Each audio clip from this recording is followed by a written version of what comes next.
Fox Sports welcomes you to the following presentation of the National Football League.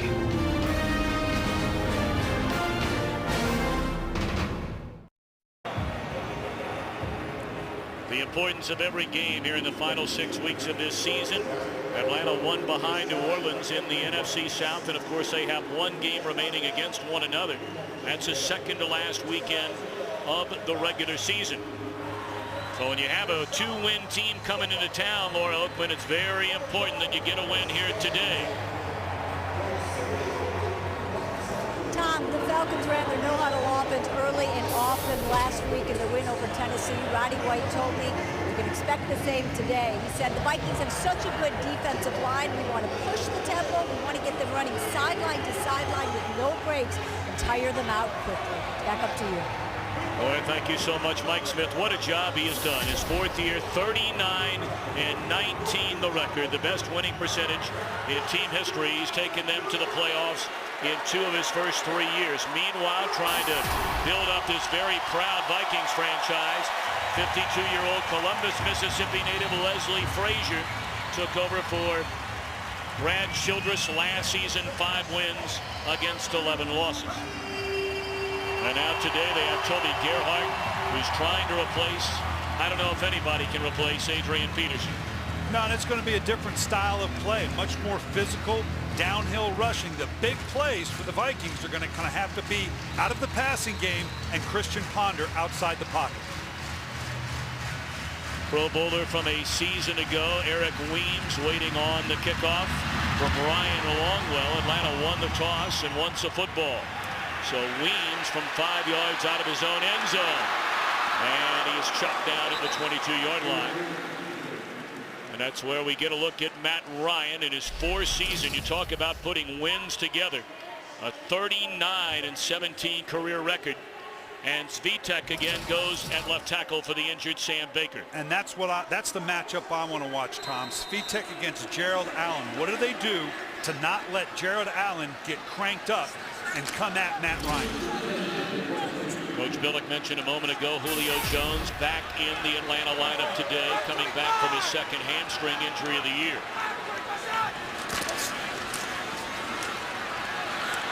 Michael Turner coming off a 100-yard rushing effort, but through the years this Minnesota defense, as you get a look at their lineup, has stood up very well against the run. They have, but I'm going to be interested in seeing how Sanford and Johnson come down and match up with Hall of Famer Tony Gonzalez. That's going to be a matchup, particularly if Atlanta gets into the no huddle, that Matt Ryan's going to be looking for. Who do they put on Tony Gonzalez?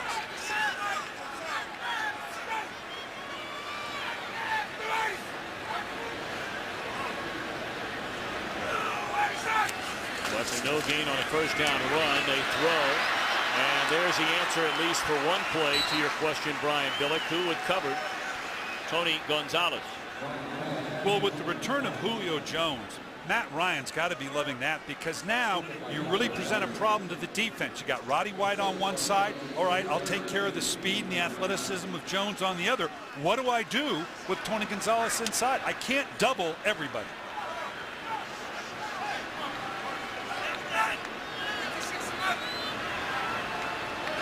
Gain of 7 on the reception by Gonzalez. And now the first 3rd down of the game, and Ryan out of the shotgun and missed an open receiver, Harry Douglas. So 3 and out on Atlanta's first possession of the afternoon. And that's been a bit of an issue for Atlanta. Last year, their formula for success, they were so good in 10-play drives, which means what? You convert on 3rd down. They're still pretty good, but if you look at the Atlanta Falcons from last year to this year, that is one area where they're not quite as good. They're getting pushed off the field a little early. And they did not come out in the no-huddle offense, which is what they did almost exclusively for 3 full quarters in their win last week over Tennessee.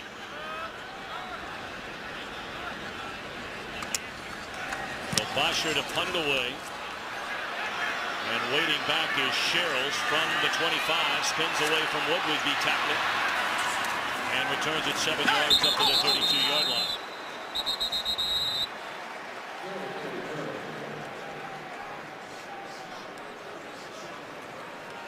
So now we get a look at the rookie quarterback Christian Ponder, the 12th pick in last year's draft. He was the 4th quarterback taken in last year's draft. Didn't notice a flag on the far side of the field, and apparently the officials are just getting together now to talk about it right at midfield.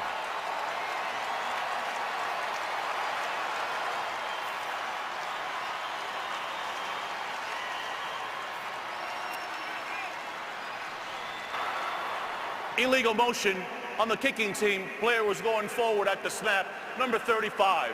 The 5-yard penalty will be added to the end of the run. First down.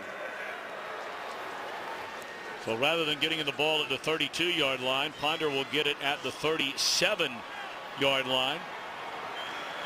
Ponder chosen behind Cam Newton, Jake Locker, and Blaine Gabbert. Well, we talked about matchups for Minnesota on Arizona. The tight end, Visante Shanko. I want to see who Arizona puts on this tight end. That's probably Ponder's number 1 guy.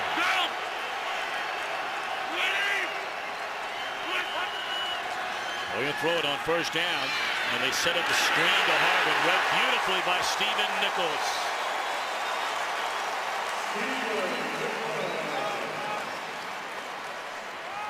Loss of 8 on first down. This defense by Atlanta, 15th overall in the NFL, and they have Brent Grimes in a lineup. There was a question as to whether or not he would be able to play today. Well, the key for them, as we said, can you keep Ponder in the pocket? That's going to fall, obviously, to Abram and Edwards on the outside. They can't let him break contain on this pass rush.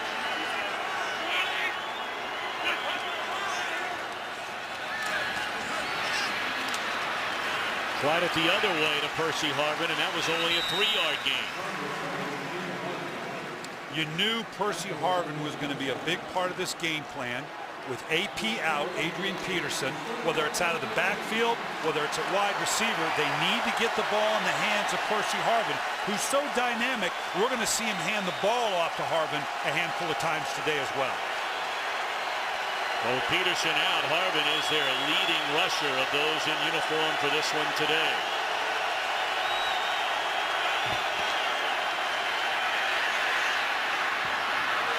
Ponder short to the intended receiver, Michael Jenkins.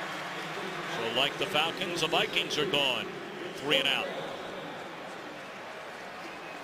Well, Christian Ponder, when he came out of Florida State, first off, I didn't realize he was that athletic. He popped out at me the way he runs around outside the pocket.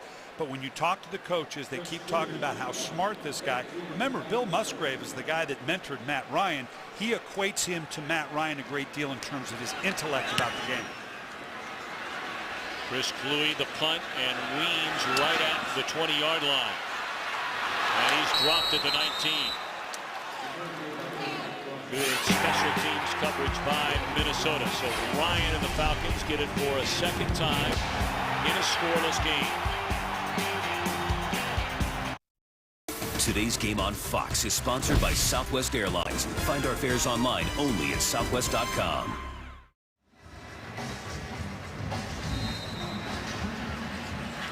.47 to play in the opening quarter.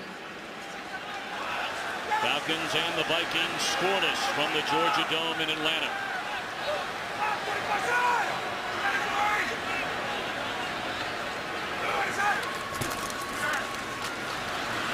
Turner right up the gut for a gain of 11. Wrestled down by Chad Greenway. And will they go into hurry-up mode on this second possession? It looks like they are going right to the line of scrimmage. Or are they? They're waiting for the officials to spot the ball. No, they're going to huddle up. Yeah, now keep in mind now, it's Mike Smith, the head coach, that puts them into the no huddle. Not Malarkey, not Matt Ryan. He wants to determine whether they need that pace or not. When they go into it, it's Mike Smith who's going to dictate it.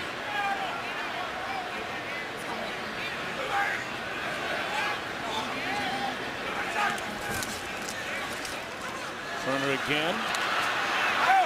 And is dragged down by Jared Allen, and that'll be a horse collar tackle on Jared Allen.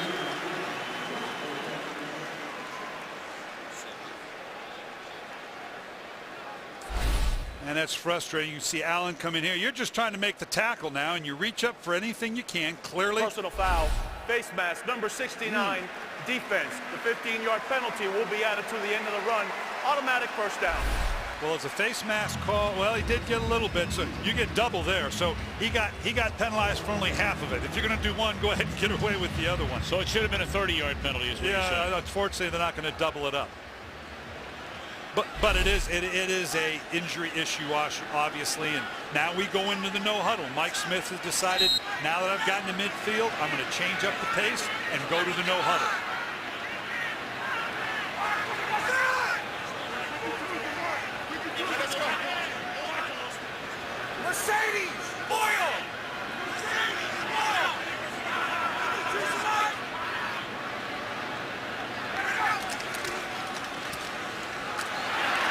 Turner again right through the heart of the Minnesota defense, and that'll be right at midfield, bringing up a 2nd down and 6. I want you to watch what happens with this shift. When the backers stay stationary like this, that is telling Matt Ryan that the coverage is going to stay in a 3 deep, and that's going to dictate his call. This is a chess match between Matt Ryan and the movement of the Minnesota Viking defense as to what he calls in the no huddle. Nice tackle right there made by the safety Terrell Johnson, able to wrap up the leg of Tony Gonzalez and for the time being deny him first down yardage. We talked about the matchup with Gonzalez, and that's all part of the no huddle. Here they go out of no huddle again. This really stretches the defense. When you can go in and out of the no huddle, now the defensive coordinator, well, what's the personnel? Am I making the call? Are we automatic calling? This really stretches the defense of Minnesota Vikings when you can go in and out of it the way the Atlanta Falcons are. Michael Turner not in the game. They give it to Jason Snelling, and he converts on 3rd down and a yard to the Minnesota 41-yard line. What a valuable backup Jason Snelling has been these last 4 seasons since Michael Turner signed as a free agent from San Diego in 2008. And right back into hurry-up mode again go the Falcons. Yeah, I love the tempo. I love the tempo. And look at the substitution issues it's showing for Minnesota. That's one thing if you stay in no huddle and if you're not in no huddle. But when you go in and out of it, it really presses them. Right now, Atlanta's got them on their heels. Turner got a good block from Julio Jones, and that'll be a gain of close to 10. Nice job on the edge here by the tight end. Once you get that seal and then come off to the 2nd level right here. Boy, that creates an alley now for Michael Turner. This is where he is lethal. If he can get outside one-on-one with a safety or a DB, that bowling ball of a running back is going to get positive yards.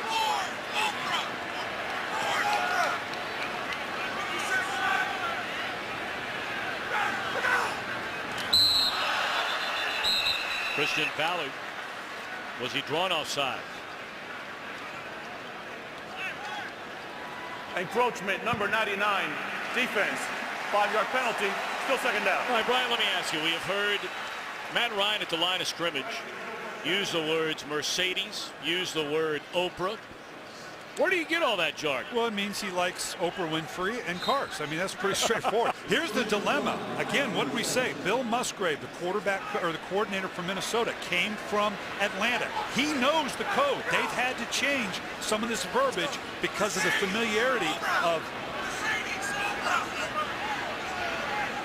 means Oprah's running a Mercedes. We'll see what that means.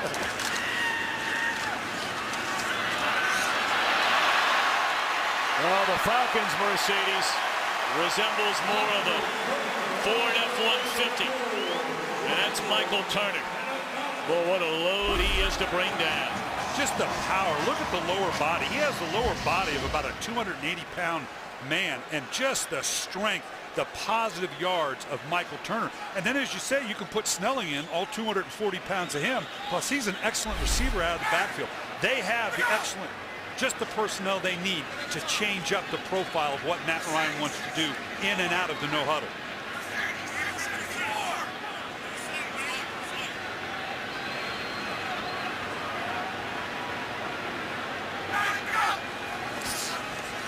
Fake it to Turner.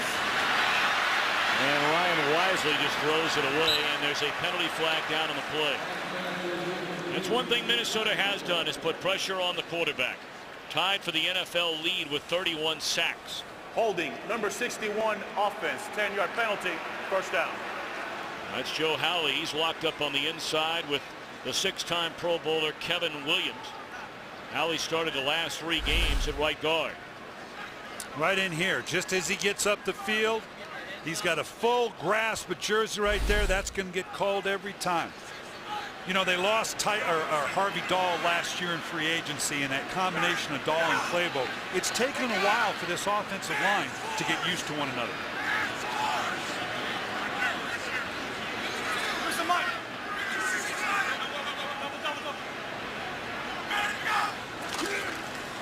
Snelling.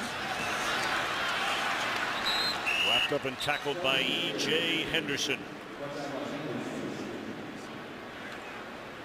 Keep in mind, too, now with the Atlanta Falcons and they stay in the no huddle, this isn't necessarily a high-paced no huddle. They still want to draw down the clock.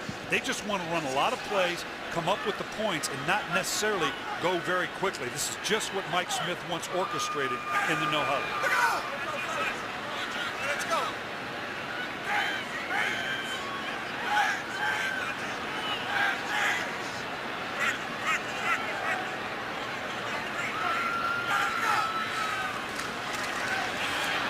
Crossing pattern, and that's Harry Douglas broke free, and he's to the end zone for a touchdown.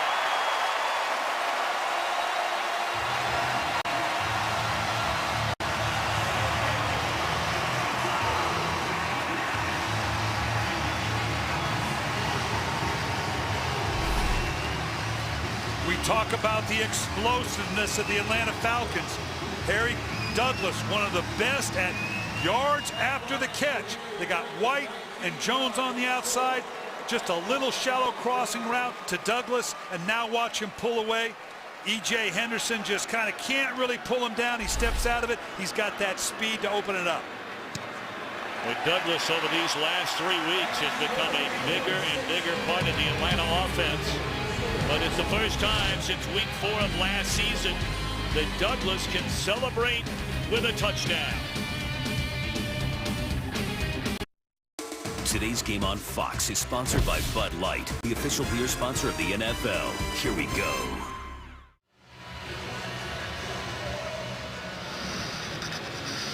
The way the Atlanta Falcons do it. Lengthy drives, chewing up a lot of clock. When they're at their best, you see a lot of 7, 8, 9, 10, 12 play drives, 4, 5, 6 minutes. Well, last year they led the league in total number of plays run and were 5th in scoring. Now they've fallen off a little bit. If they keep this up, they're going to be right there in the top 5 in scoring again. Minnesota gets it at the 20-yard line. Harry Douglas celebrating the touchdown. Not so happy on the Minnesota sideline. Today's game on Fox is sponsored by Pizza Hut's new Big Dinner Box. Get all your favorites in one epic box. By Jared, the Galleria of Jewelry. And by the all-new Volkswagen Passat, 2012 Motor Trend Car of the Year. Well, if you're ever in the Atlanta area, a must-stop is down to that aquarium. A couple of blocks away from the Georgia Dome, and that youngster going home mighty happy after getting that football from Harry Douglas following the touchdown reception. Toby Gerhart, the former Stanford standout, took a lick from Weatherspoon, bounced off of it, and was able to maybe pick up, no, got back to the line of scrimmage. And now another huddle for Minnesota.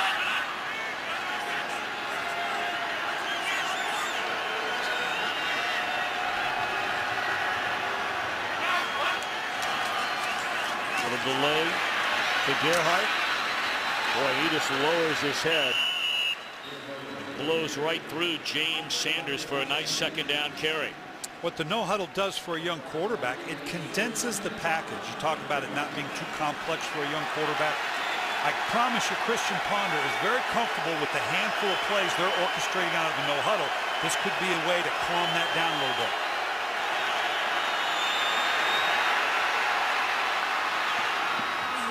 You talked about the athleticism of Ponder. He rushed for 71 yards. He had 4 rushes of 10 or more yards last week in the loss to Oakland.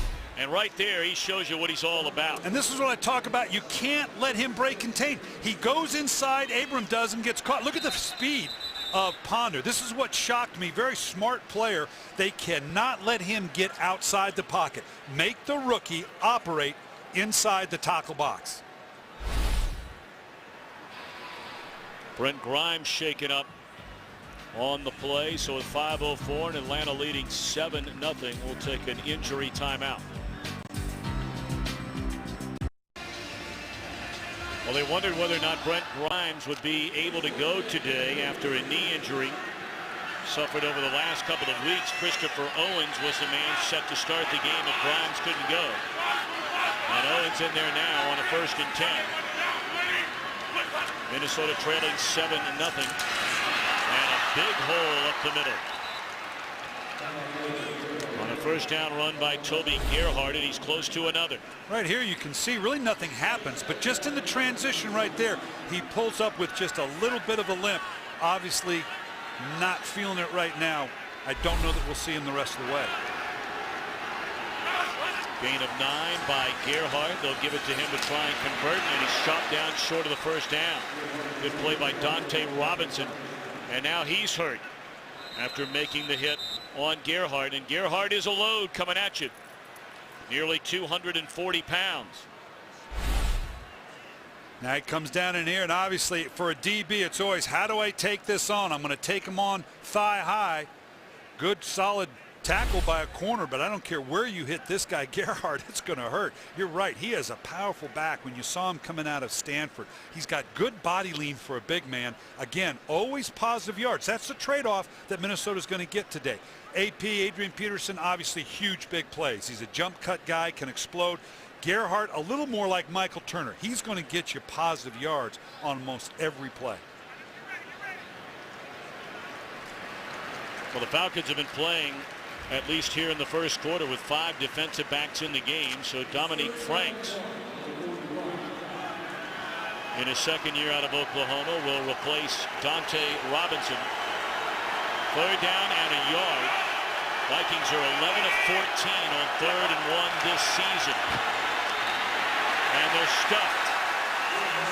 He appears to be about a 1.5 foot short of the 1st down, and out comes the punt team. Ray Edwards, a former Viking, blew it up. Great job pulling the trigger here by Sean Weatherspoon. Reads and reacts right now. Again, what we just say, Gerhart's such a big, powerful guy. You better get pads on him early if you're going to stop him on a 3rd and 1. That's exactly what the Falcons did.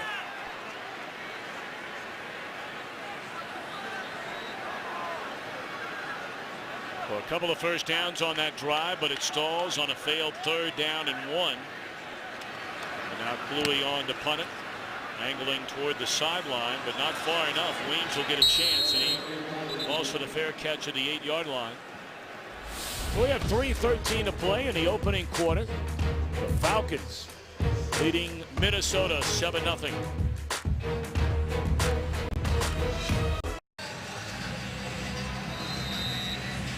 Brent Grimes still limping around over on that Falcons sideline. Both Grimes and Robinson, the starting cornerbacks, injured on that last Minnesota possession.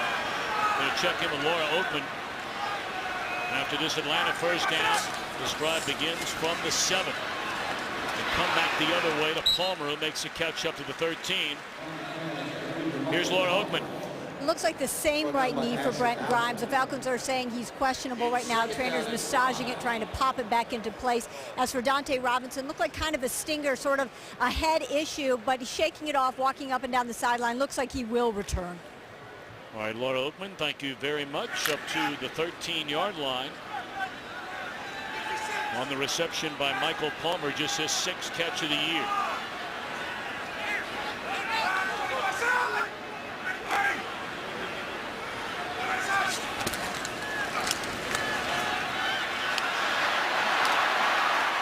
Running room again for Turner, and he picks up a 1st down close to the 20-yard line.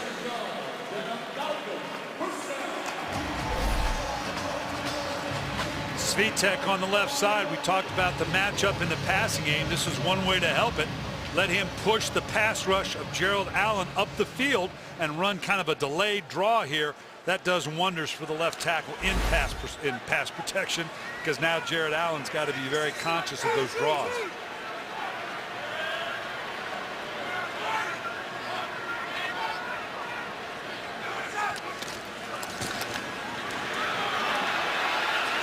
Had an eye on Roddy White the entire way, and that'll be a gain of 12. So they'll move the chains up to the 33-yard line, and we move to Los Angeles to Kurt Menefee. After a Tampa Bay field goal made it 3-0, Tennessee comes back with a little excitement here. Mark Mariani from his goal line, then hands it off to Tommy Campbell, and the rookie takes it 84 yards officially for the score. And the Titans have a quick 7-3 lead as they try and stay alive in the AFC playoff hunt over Tampa. Tom and Brian. All right, Kurt, thank you very much. That's 79 consecutive games now with a catch for Roddy White. Not putting up nearly the numbers he had from a season ago. He suffered from a lot of drop balls this year. And they're looking for Julio Jones. He may have gotten away with a shove. Or not.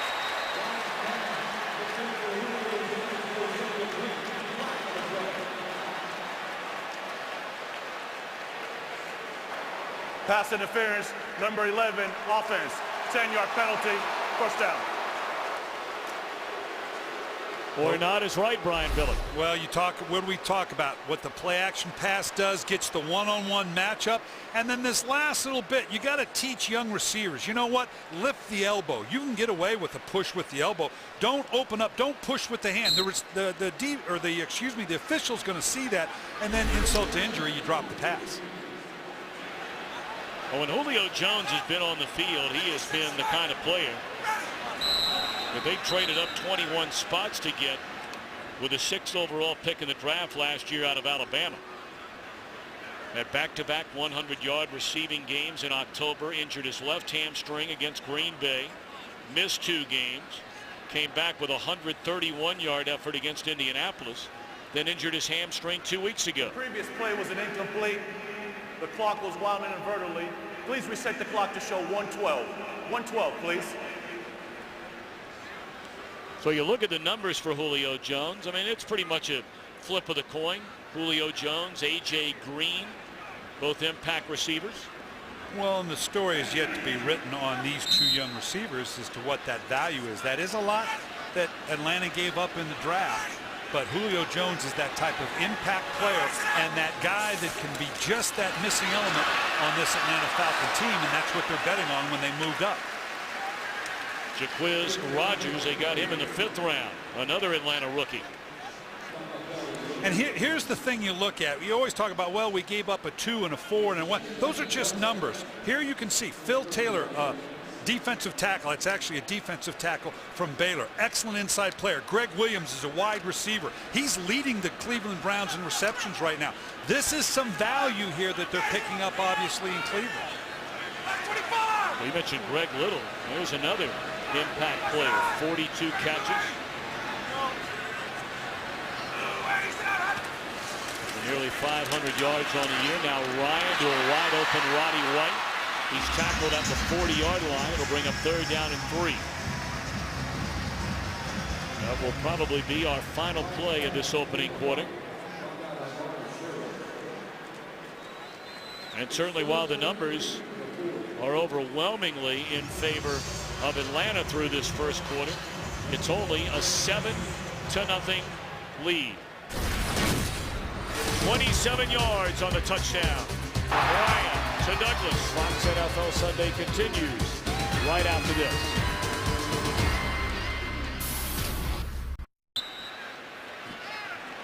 Set to begin the second quarter here from the Georgia Dome in Atlanta. Hope you've had a great Thanksgiving weekend.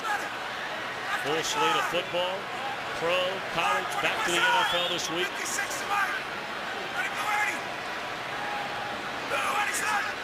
And back to a 3rd down and 3. And why not find Tony Gonzalez. Able to slip the coverage of Chad Greenway, and they convert up to the 46-yard line. Well, if I got one guy to go to on 3rd down, I'm going to find Tony Gonzalez. Not only is he outstanding, but what? He's got that size. You can put the ball in a wide area and come up with a conversion with Tony Gonzalez.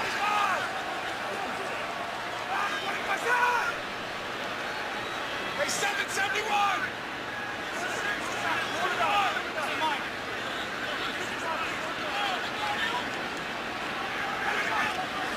First down from the 46 and a pump fake. And there's Roddy White. And just out of his reach.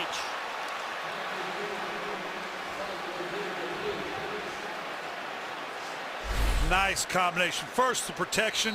Excellent on the outside. Just a little nod fake. Now he's putting it up. This is a well-thrown ball. Roddy White stumbles. Just a subtle move, and right there, just that little shove knocked him enough off stride. That needs to be caught.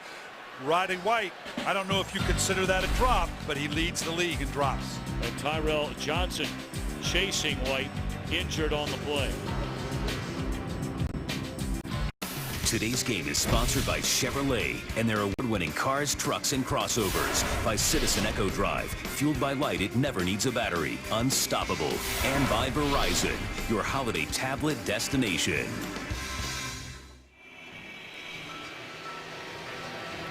Well, the world-famous Fox Theater in Midtown, just north of downtown Atlanta. Taking a look at the right hamstring, it appears of Tyrell Johnson.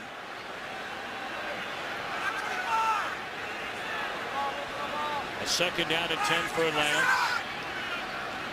at their own 46-yard line. Mercedes 77! Mercedes 77!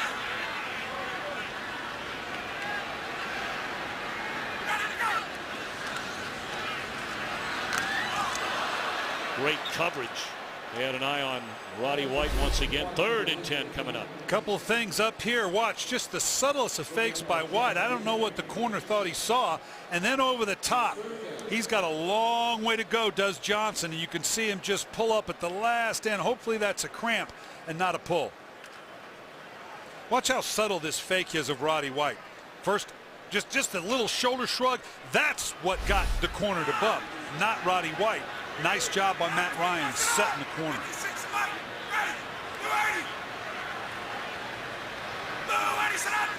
Ninth play of the drive, which started inside their own 10-yard line.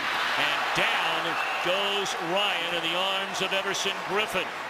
We mentioned earlier this Minnesota team, they've certainly had their areas of weakness, but one of them is not getting to the quarterback. Right here, coming from the inside, and we talked about how Howley on the right side is having to hold up one-on-one. Inside on a guard, you're supposed to be able to hold up one-on-one. There's not a lot of space there. He just got overrun.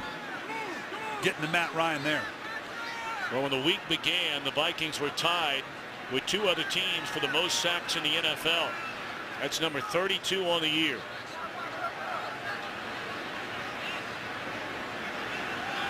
Marcus Sherrills, the Rochester, Minnesota native, went to John Marshall High School, and he's at the 17. 2 flags down, one on the sideline in front of the Atlanta bench, then the other right in the middle of the field.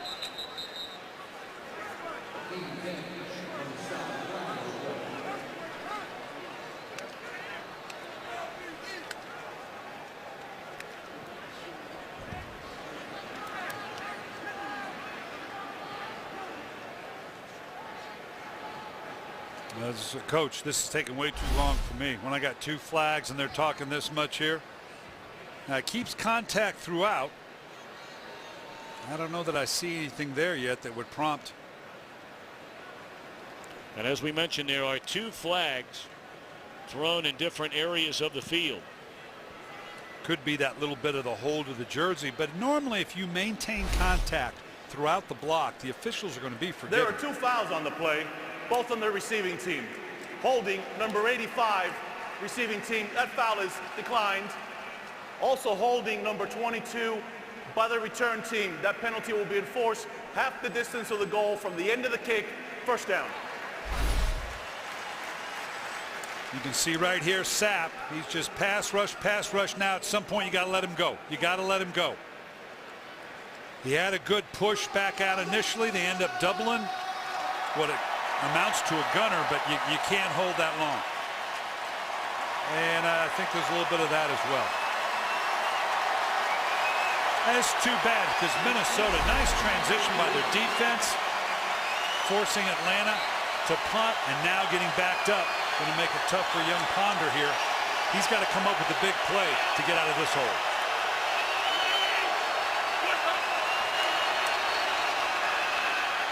Ponder rolling right. Good route to pick up 7 yards, finding Michael Jenkins. Jenkins getting a chance now to break in the rookie Ponder, just as he did here in Atlanta. Former #1 pick of the Falcons out of Ohio State back in '04. He caught Matt Ryan's first touchdown pass, you may remember. And Bill Musgrave, who, as we said, came from Atlanta, obviously a familiarity with the system certainly helps when you have someone that understands the verbiage, as does Michael Jenkins did when he came with Musgrave here. That's a big asset to have.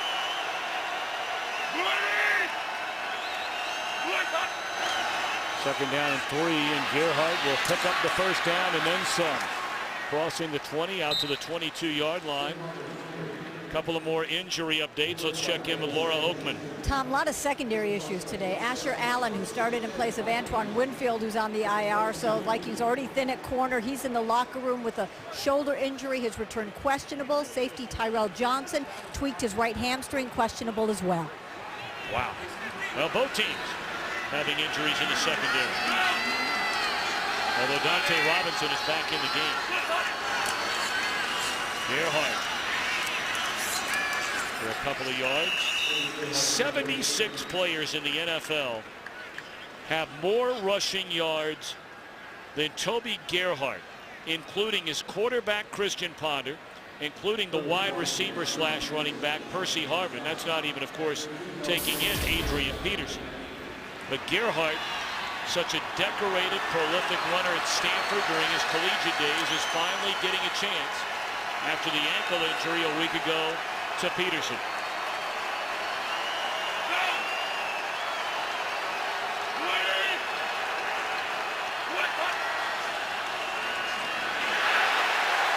Ponder had no chance. Weatherspoon ran right by everybody. This is the difficulty as a quarterback when you turn your back to the rush. You can see right here, Weatherspoon, the second time we've seen him pull the trigger. Ponder turns his back for the play fake, looks up, and it looks like a team picture of the Atlanta Falcons front seven. This is not what you want to see when you come out of a blind play fake as a quarterback. Both Klein, Saucer, and Gerhardt late getting there. So now 3rd and 17. Catch made, and they're saying Percy Harvin is down, well short of a first down. So it looked like things were starting pretty good until that sack for Minnesota. Well, they had a couple good runs by Gerhardt, setting up the point where you can then get the play action fake with the shot down the field, which is actually exactly what they were trying to do.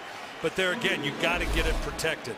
We talked to Christian Ponder about how difficult it is to turn your back to a defense, particularly as a rookie. The good news is if it's a good play fake, you can maybe simplify coverage because they're all reacting to the run fake. Didn't simplify it there because no one got blocked.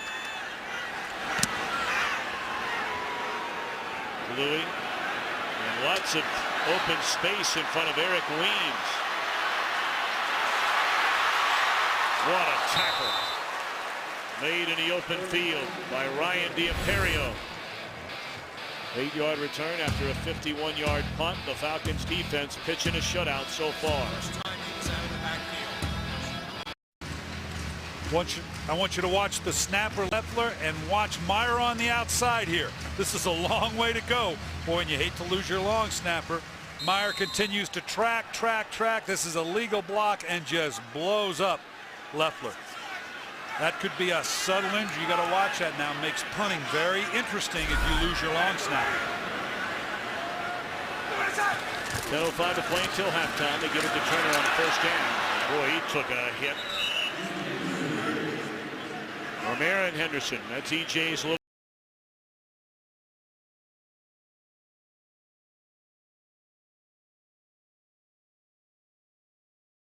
Like what Atlanta's doing in terms of in and out of the no huddle regular offense, and even in the regular offense they're going from 2 back to 3 wides to 2 tight ends, constantly making the Minnesota Vikings adjust to what they're doing.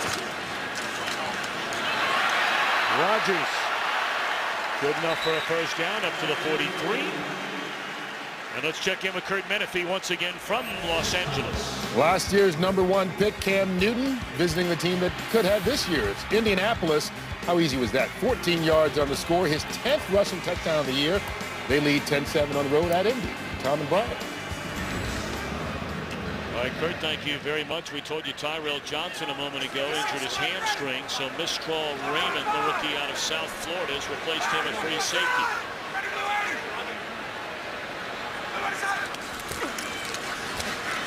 Snelling checks in and crosses a 45, tripped up by Greenway.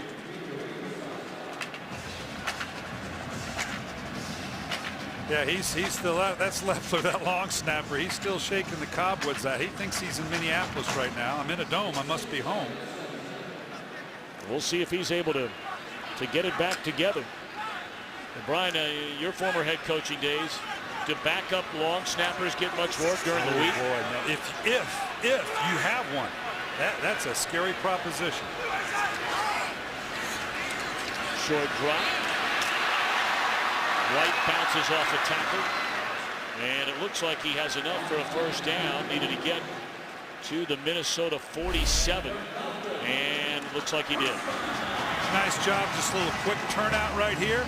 Widen the corner with Julio Jones. I just love what Atlanta's doing. We have not had the same personnel grouping 2 plays in a row in this entire drive. Another changeup by Mike Mularkey, the offensive coordinator. They've just got Minnesota on their heels right now, having to adjust to what they want to do. Mercedes open, has been a run. We'll see if it stays true. It does. And Turner is dropped at the 44-yard line.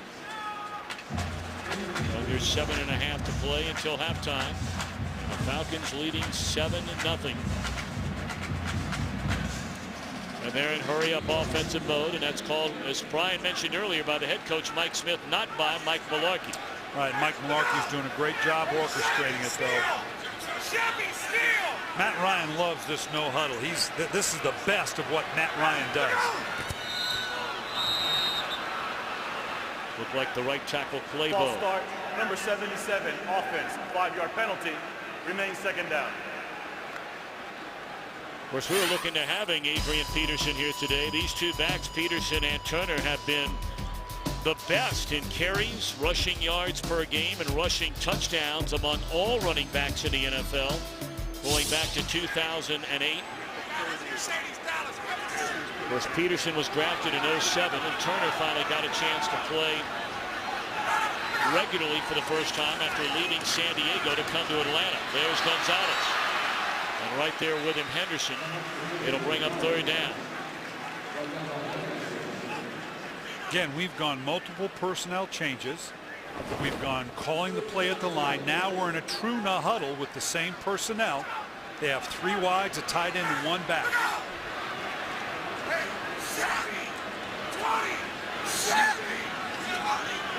Chevy, we're in the car mode here. Let's see if this is another run. Let's go.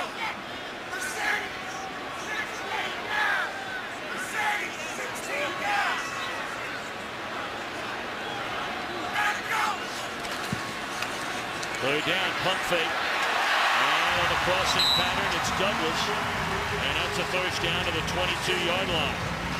Nice job with the play fake. Now, we've been having a little bit of fun with this right here. Up at the top is where, after the play fake, opens up on the inside. But you know what? Minnesota hears the calls as well. And up to now, the Chevy, the Mercedes, all that has been run. They orchestrated a play fake off of that run audible. That really gets to a defense now. They think they've got a beat on what the verbiage is, and they're wrong. This time, Turner dropped for a 3-yard loss.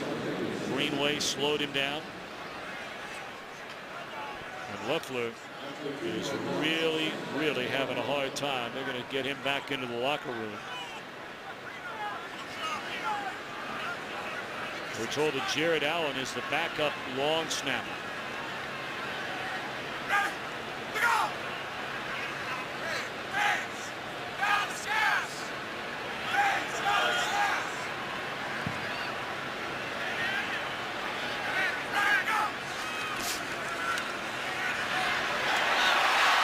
down the middle. It's who else?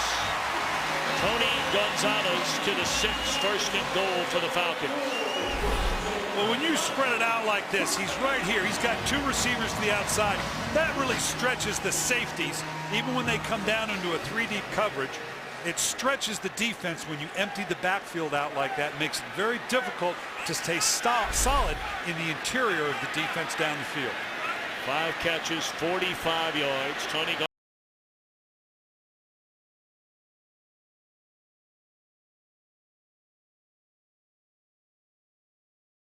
makes a touchdown reception.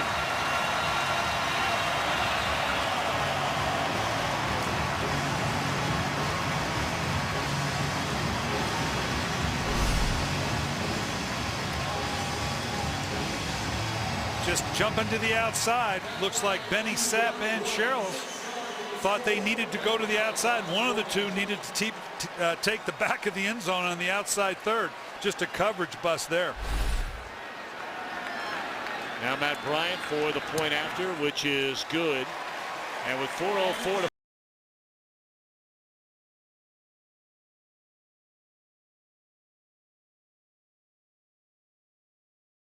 Roddy White. Today's game on Fox is sponsored by Chevrolet and their award-winning cars, trucks, and crossovers. 20th scoring drive this season of 10 or more plays for the Falcons. That's second only to the team they're chasing inside the NFC South, New Orleans. And look at the 2 scoring drives. 19 plays, 148 yards, chewing up nearly 12 minutes. Sherrills spins out of a tackle, crosses the 30. And is run out of bounds at the 33-yard line. Well, while the Falcons are celebrating, the Vikings are searching for answers.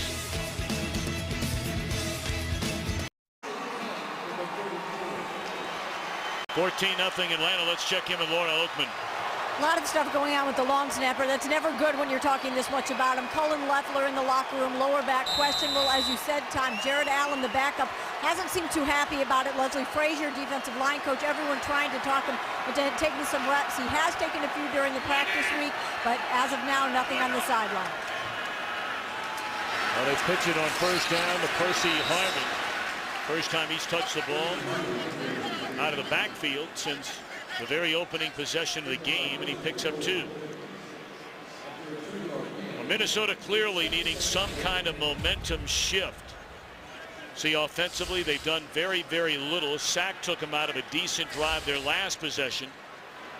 They have 3 timeouts and 3:30 to play until halftime.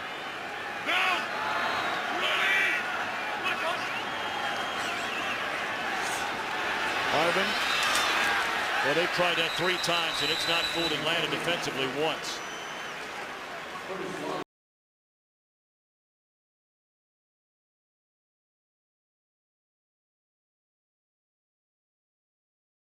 Comes up, and that's a scary thing. And what happens is the punter starts to get very nervous.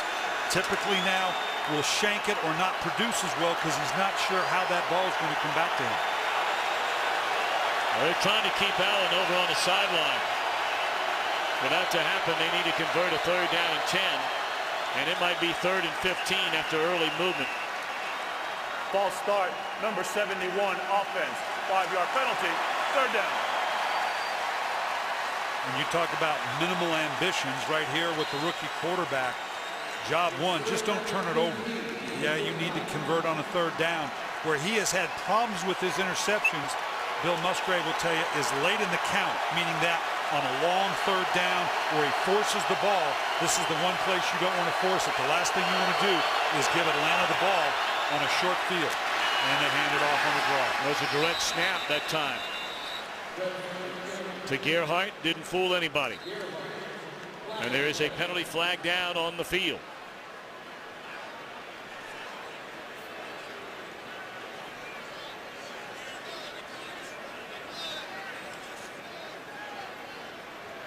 This will be against Minnesota. There are 2 fouls on the play, both on the offense. Illegal formation, number 85, and illegal motion, number 7, was going forward at the snap. Those penalties are declined. It will be 4th down. And here comes Jared Allen to long snap this punt. And let's see where the punter gets this ball, because right here, if I'm Atlanta, I'm thinking about doing a full-on rush for a block punt. See how uncomfortable this punter is with getting a snap. And Atlanta calls a timeout. They may be discussing that very thing right now. So Mike Smith going to talk it over, leading 14-0 and about to get the ball back.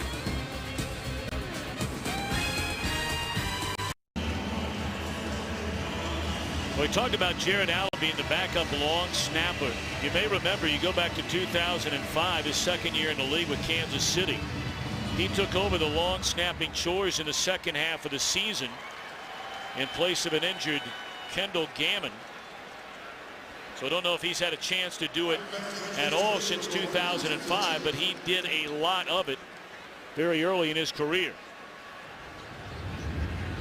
And what we're going to look for is if Mike Smith called a timeout to now dial up a pressure. The best.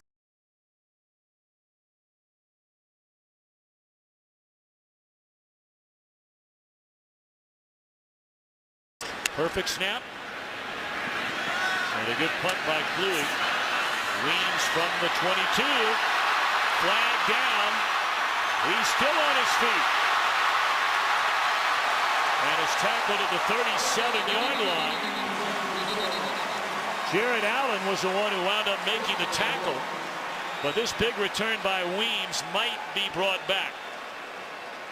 Although the Falcons are signaling as though it's going to stand. 49-yard punt, 42-yard return. Well, what a huge call this is. There is no foul for a block in the back. 1st down Atlanta. Wow.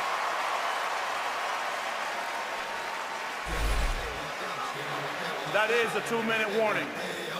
So we have hit the 2-minute warning. Atlanta in business, already leading 14-0.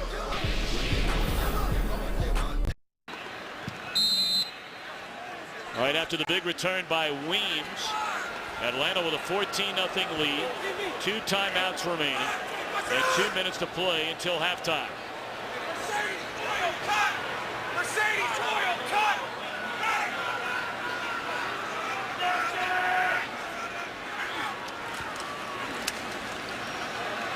Turner cuts it back to the inside and drags a couple of tacklers with him to the 30-yard line. Well, it didn't look like much, but that's nearly a 6-yard run by Turner. And they've guaranteed themselves they're in field goal position now. That opens up the whole playbook for Matt Ryan. The key now is don't do anything to take yourself out of field goal shape. I don't think Matt Ryan will. Well, we mentioned they have the 2 timeouts remaining. And out of the shotgun, Ryan finds Gonzalez. That'll be a 1st down, and they'll hurry up to the line of scrimmage. Clock rolling, 1:21. Great thing the 24. Great thing for Atlanta is when no huddle is such a big part of your offense, this is just a piece of cake. This is standard operating procedure for them. Very efficient in the 2-minute with their no huddle.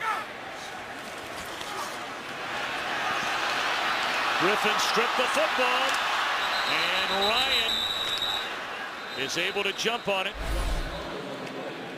That was Kevin Williams who got his hand on Ryan's arm, causing that fumble, and Ryan alertly finds it. Again, inside pressure over Howley.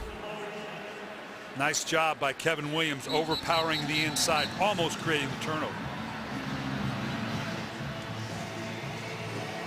Well, while we have a timeout, Visa halftime report coming up, and let's send it back to Kurt Menefee to find out what's happening.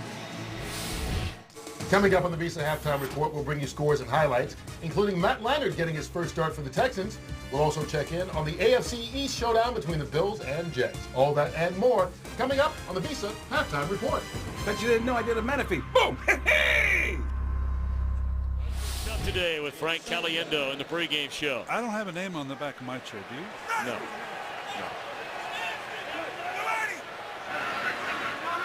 Those guys in the pregame show, that's like royalty back there.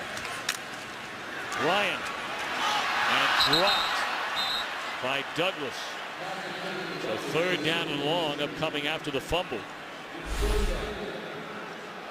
Another drop pass. This is probably one of the things that differentiates this Atlanta Falcon team from that 13-3 team last year. The number of drops. This is 26 drops on the season, tied for the most in the NFL. That nothing kill a drive quicker. They've got to be careful here now. They're in a plausible field goal position. He can take a shot, but you can't lose so much as a yard.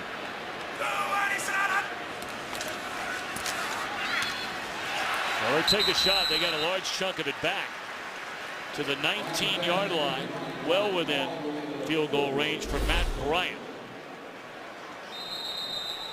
And they're going to let a lot of the time wind down before Minnesota stops it with 39 seconds left. Vikings have 2 timeouts remaining.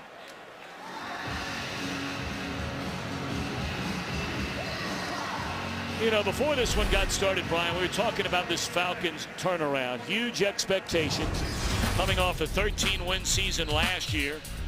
Lost 3 of their first 5, but then look what happened.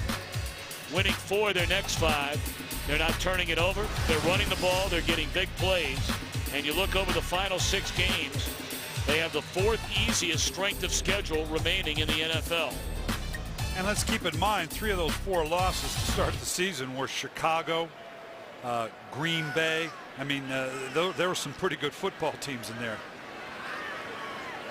37 yards out. And Bryant hammers it right down the middle. He's made 26 in a row now from inside 40.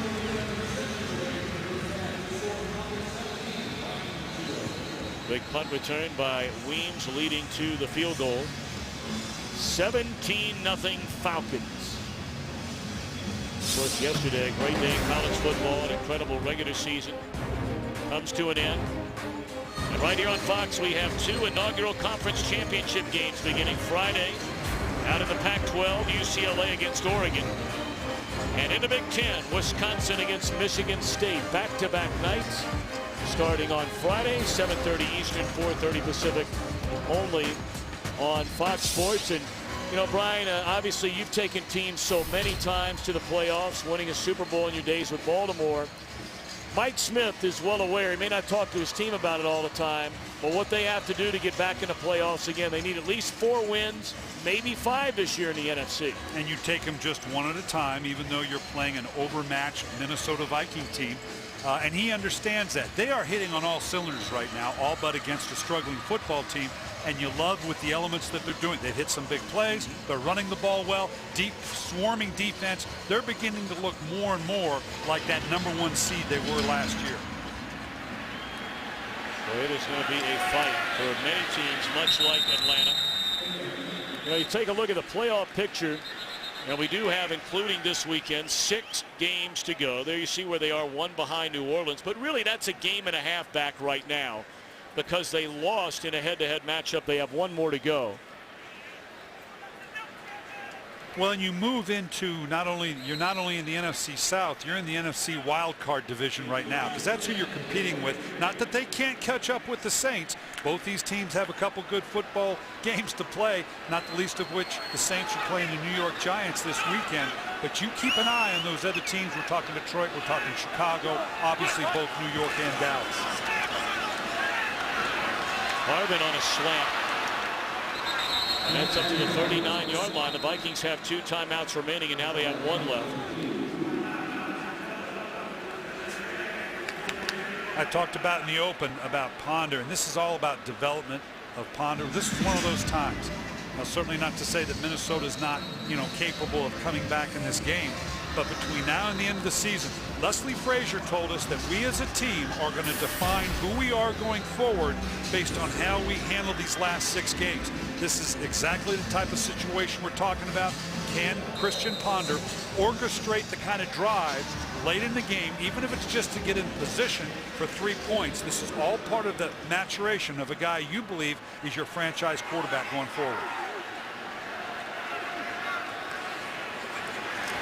Ponder. Able to escape the first wave of trouble, throws a strike across the middle that is caught by Harvin in midfield, or I beg your pardon, Aroma should. The thing, quite frankly, I did not see as much coming out of Florida State. You saw some athleticism, but the speed, his ability to throw on the run is very, very good.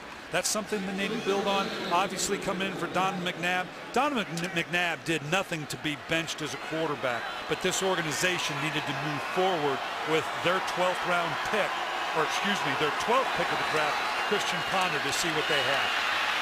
He's forced out again and again. He throws it close to midfield where the catch is made. They're going to spot it about 1.5 yards short of a first down, almost the identical route that Aroma Shadu ran a moment ago. So with 8 seconds left, the Vikings take their final timeout. Seconds. 12 seconds, please. This is right here. Again, you see the athleticism on the run. This guy has very, very good feet. But the ability to throw accurately on the run like that is rare. You see it in Aaron Rodgers. Now, I want to be very careful about putting those two names in the same sentence here, okay? I'm just drawing a comparison.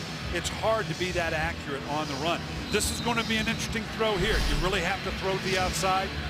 You're out of timeouts. You don't have time to kill it. It's got to be a catch and out of bounds if you're going to have any chance to get yourself in field goal position.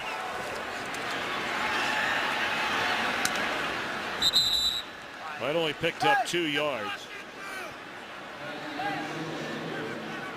And absolutely no time ran off the clock. I believe that took a couple seconds anyway. Well, we believe it took 4. They put 2 back on the clock from 8 to 10 before the snap of that ball. Well, I'll repeat myself. Well, 2 seconds goes off the clock.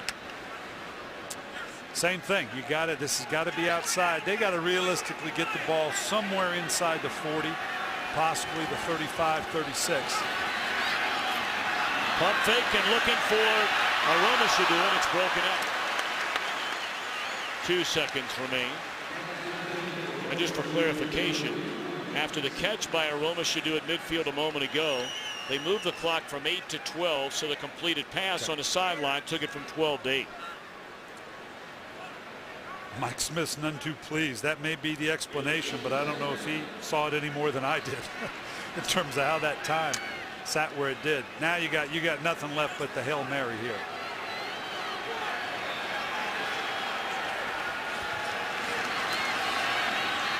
Ponder rolling, catch is made. And Jenkins is tackled. They had no time to get out of bounds to set up a field goal try. A dominant opening half for the Falcons, leading 17-0. Fox NFL Sunday continues with the Visa halftime report. You're watching the NFL on Fox.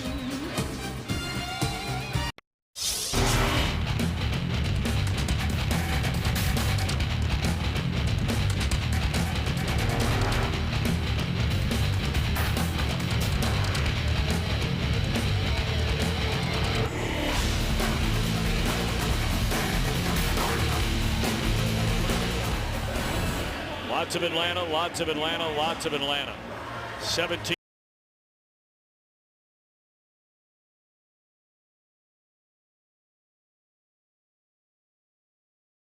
Gillick and Laura Oakman, Tom Brenneman from the Georgia Dome. And I'm not going to necessarily say as you would expect, but certainly it is as according to plan so far for Mike Smith. Yeah, and Minnesota needs one drive. Just give me one drive, guys. I got a young quarterback. He's still in the learning process. I'm going to get the ball to Toby Gerhart a little bit more, see if I can get Atlanta to come down into an 8-man box, play action fake and go over the top. Putting Harvin out of the backfield, spreading out, really hasn't yielded much. Let's play a little straight up, see if we can smash mouth with the Atlanta Falcons and get a big play over the top. Well, Minnesota will get the ball to begin the second half, and we'll see if they can make that happen right here and right now. Sherrills waits from his own end zone, and the second half underway. Short kick. Sherrills from the 2-yard line. And steps out of bounds. They'll mark it at the 17. Well, if you think 17-0 is lopsided, nothing compared to the overall numbers in the first half. 2 first downs for Minnesota on offense. In the first quarter, they managed to pick up 3 of them in the second quarter. And that's part of the problem for Minnesota. They haven't been able to sustain anything to get one thing setting up the next. They've got to have a little bit of a sustained drive here to try to set up something down the field.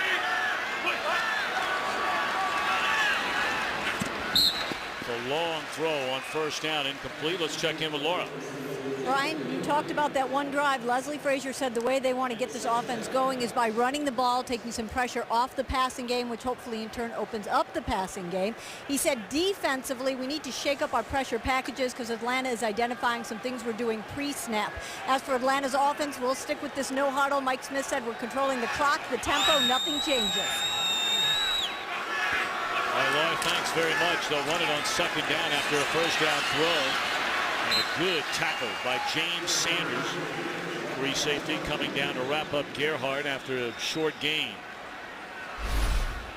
This is just a good open field tackle here now. And that's one of the things when you look at this Atlanta Falcon defense. They're not highly rated. They're not the most talented group. But I tell you this, they swarm to the ball.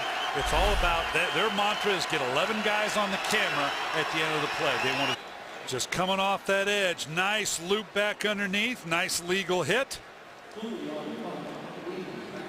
And right now, the young Mr. Ponder's not seeing coverage very well because that thing should have been picked. 3 and out to begin the third quarter. Short punt, high punt. And Weems, who had a 42-yard return in the first half, was dropped after a 2-yard return this time. The Ryan and the Falcons go on offense for the first time here in the third quarter with a 17-0 advantage. Today's game on Fox is sponsored by Southwest Airlines. Find our fares online only at southwest.com. By USAA, proudly serving the financial needs of the military, veterans, and their families. By Dodge.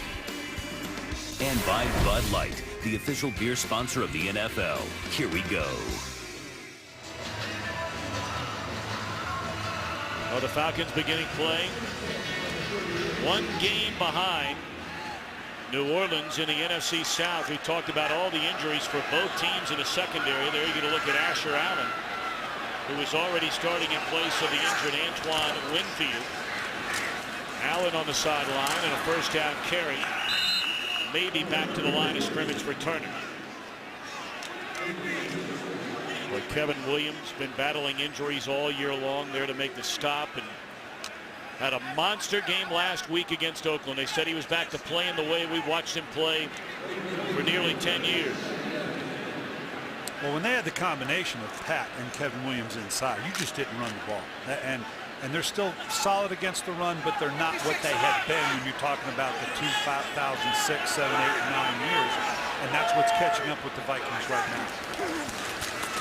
Rodgers checks into the game. 3rd and long. We'll call it 3rd and 7. I'll be interested to see if we continue to see any no huddle from Atlanta. Right now, Mike Smith wants to play a total possession game, bring the clock down, as efficient as they are in the no huddle. Still an orchestrated call, drawing the clock down. Remember, as I said, it's Mike Smith that puts them in and out of the no huddle.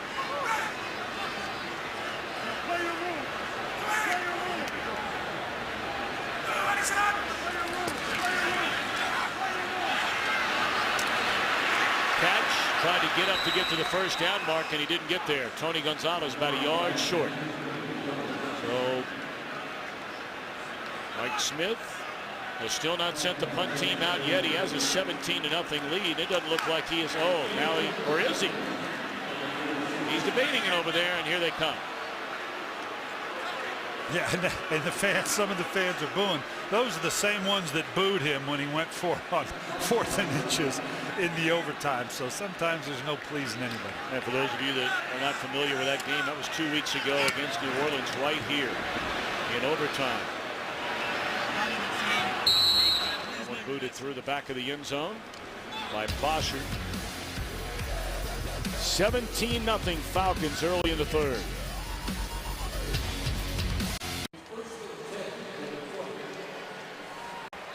Chad Greenway's Vikings trailing. Tony Gonzalez and the Falcons just underway here in the third quarter. And Minnesota looking for something, anything,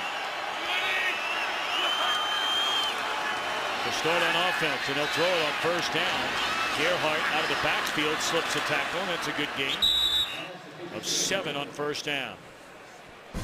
Well, we would again like to welcome the men and women in uniform serving around the world watching today's game in 175 countries on the American Forces Network.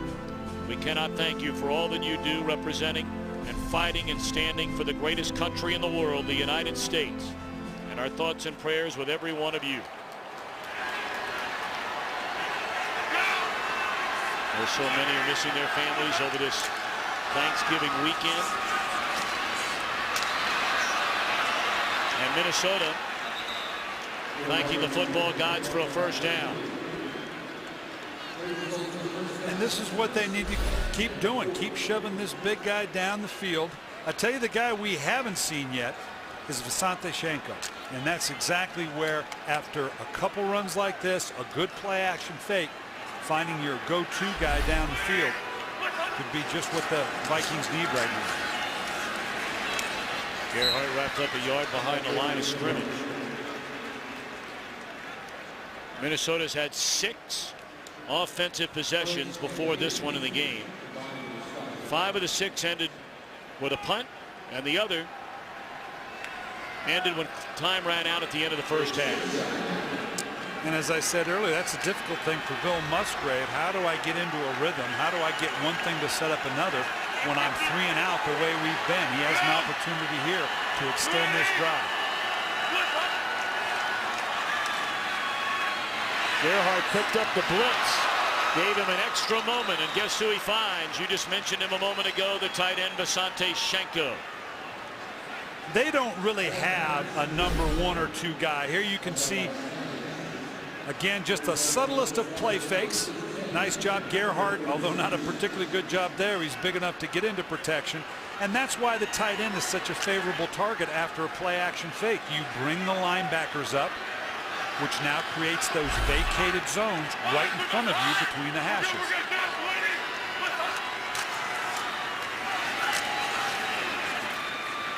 Gerhardt a gain of close to 3. Gerhardt 12 carries, 38 yards so far with a long of 12. This is a physical back, and again, he's a punishing back, a little upright for a big man, but still, and the ability out of the backfield. We saw him catch one little check down. It's what he did at Stanford. You can see the positive yards. They come in smaller chunks. That's the hard thing for Minnesota right now. That would be the definition of north and south. And Ponder running east and west. That may be a late hit. No flag. Will be 4 yards shy of a first down. Great athleticism by Ponder. Remember last week now, his 5 carries, or they were really scrambles, for 71 yards. Yep. He was the leading rusher for them. And to get out of, again, the footwork of this guy, that's as good as a run that's going to start drawing safeties and linebackers up. I keep saying, and I know I sound like a broken record, but it leads to the play action, big plays down the field. Need to convert on the 3rd and 4 here.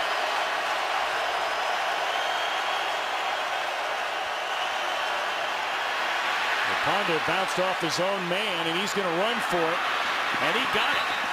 So again, Ponder, who came into the game averaging nearly 8.5 yards per carry when he does run the ball, is able to convert on 3rd down, and they will move the chain. And watch now. I want you to watch the acceleration of Ponder right here. You just don't see this from a quarterback. All of a sudden now, he's got some burst about him. And that's the thing I'm not sure I recognized him coming out of Florida State. The one thing about Ponder out of Florida State, it was a system that you could look at and say, okay, I can see what he's going to do now in the NFL. They did not run the spread at Florida State. Ponder rolling, looking around, and dumps it off to the 30-yard line. That'll be a gain of almost 6. So things beginning to move a little smoother here for Minnesota in this second possession of the second half. And they're doing what Christian Ponder does well. We said getting him outside the pocket. Not that he can't operate within the pocket, but that was a big thing coming out of Florida State. You had a number of years and a lot of throws that looked like what he was going to do in the NFL. When you take the spread, guys, you can only take about 20% of the throws. They're harder to evaluate. That was the comfort zone that Minnesota Vikings had in taking Christian Ponder. Might play the drive. Harbin out of the backfield, and he's very close to a first down depending on where they spot him. He needed to reach at 25.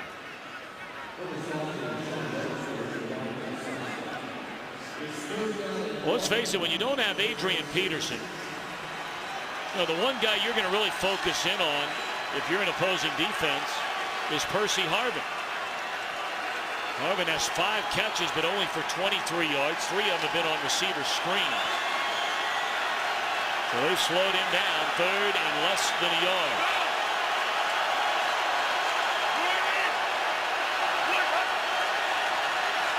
And they're going to throw. Back across the middle of the field, and they convert on third down. And that's Alan Reisner, just activated a few weeks back and playing on offense for the first time this year after the injury to Kyle Rudolph. And at this point, you're just drawing it up in the dirt. He's the late outlet. Now he drifts back away from it. This is one of those things you hold your breath as a coach anytime a quarterback throws back across the grain. But that's just an athletic play. Great throw. This is this guy literally coming up from the practice squad, with their draft choice Rudolph going down injured in today's game. Of course, Reisner was a draft choice also out of Iowa. He had a big-time year last year. And Ponder throws, and they're looking around for a flag. Why does it take that long for the flag to come in? Well, they've got to confer with one another. They've got to look down the field. Who was down the field? Was anybody? And he clearly ended up outside the pocket. You lose some of the distinction in terms of what's grounding and what's not. There is no foul for intentional grounding. The quarterback was ruled to be down. Second down. And that's why the conference, there's a lot of elements. Is he in the pocket? Is he outside the pocket? Were there receivers down the field? Did the ball reach past the line of scrimmage? And in this instance, yep, the knee went down. They're determining that he was down, and they dodged a bullet there. It's Lawrence Sidbury. It was all over Ponder. Harbin splits a couple of tacklers and east of the 22-yard line, so he got a big chunk of it back. But still third down. And they need to get to the 11-yard line for a first down, so almost third. We'll call it 3rd and 10. I want to see if Atlanta and defensive coordinator Brian Van Gorder wants to bring a little pressure here, force the quick throw in the rookie, or does he go for coverage, making him throw into multiple red shirts?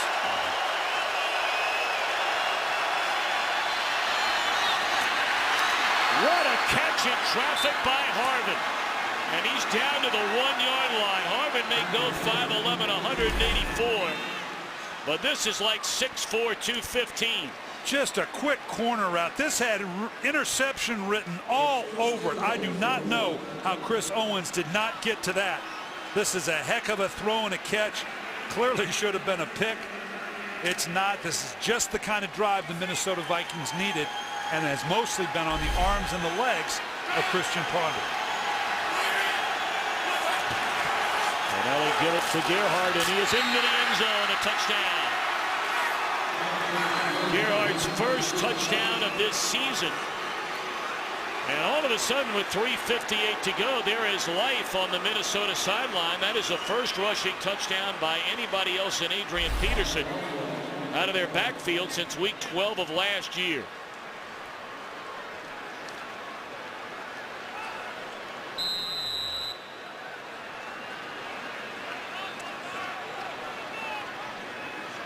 Let's keep in mind now that the long snapper is out on this as well, though certainly we've seen Jared Allen able to punt snap. This is a different type of snap now. Well, no problem. Well, now you're a defensive stop away from feeling like you can get back into things.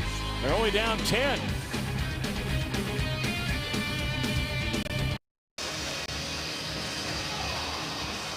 Well, this is why Jared Allen kind of looked cross-eyed when they said, hey, you got a long snap. This isn't a lot of fun now. He's been there before. He's going, you really want me to go in there and do that? Because this isn't a whole lot of fun. So I'm sort of smiling at the bottom of that pile, though. He took a little shot. He was playing around with his former defensive line mate, Ray Edwards. That was not, or at least didn't appear to be, any sort of malicious, deliberate shot.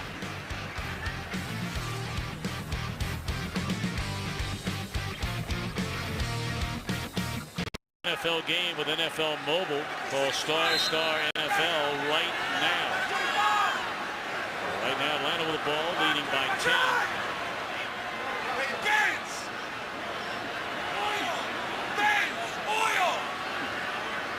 So the Benz needs a little bit of oil. First down carry by Turner, and he picks up close to 3. Who comes up with all those words? You know, that's why these coaches stay up till 2, 3 in the morning. You got to be creative. And here they go into the no huddle. We talked about before. It was okay. They're up 17-0 in control. But now we're in a 2-score differential. Let's get back to what was working for us in that first half.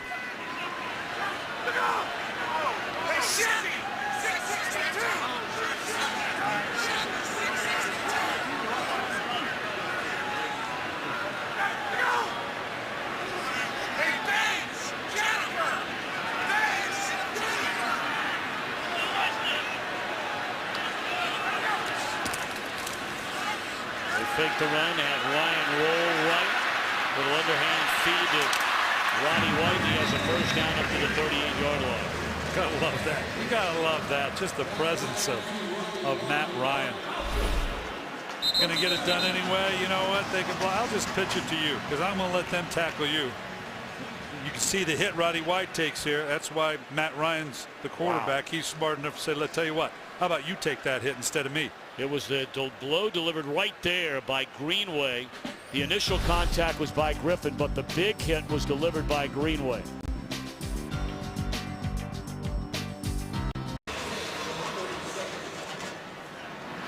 Well, they're taking a look, it appears, at the left shoulder of Roddy White.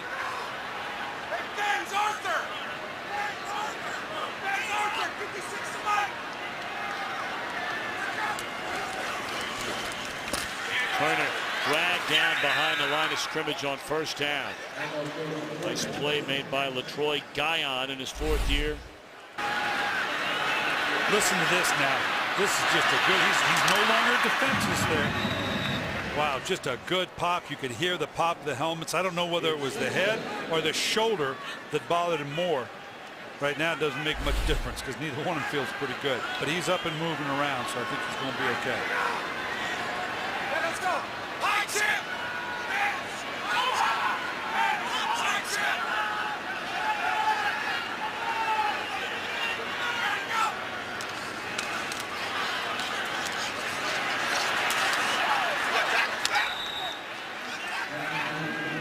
Sapp made the initial hit to slow down Turner, and Greenway there to make sure. I'll tell you, it's Chad Greenway as White comes back in the game. Greenway in his 6th year out of Mount Vernon, South Dakota, has led the Vikings in tackles in each of the last 3 years. He was their defensive MVP a season ago. I think there are a lot of teams that would have him all day, every day. Good complete player. He's a guy that's good on all 3 downs, base downs and in nickel.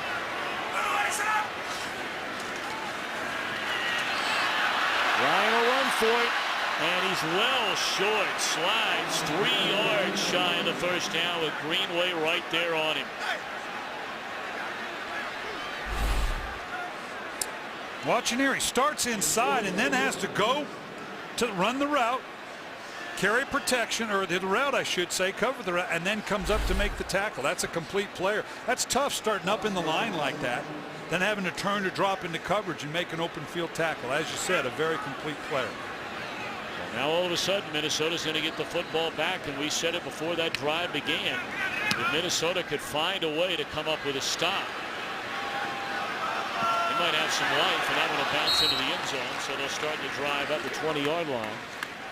Well, next week, as part of an NFL on Fox doubleheader, Tim Tebow rolls into Minneapolis to take on these Vikings. It's a Fox NFL Sunday doubleheader beginning at noon Eastern, 9 Pacific. Check local games for start time in your area. Brian, you and I were going to New Orleans for Detroit and the Saints. The flex scheduling took care of that one, and we are delighted to now have Denver and get a up-close look at Mr. Tebow. I am, and I'm always fascinated each week to see how different defensive coordinators try to defense him. Ponder on first down. Well, he just ran right into a sack there.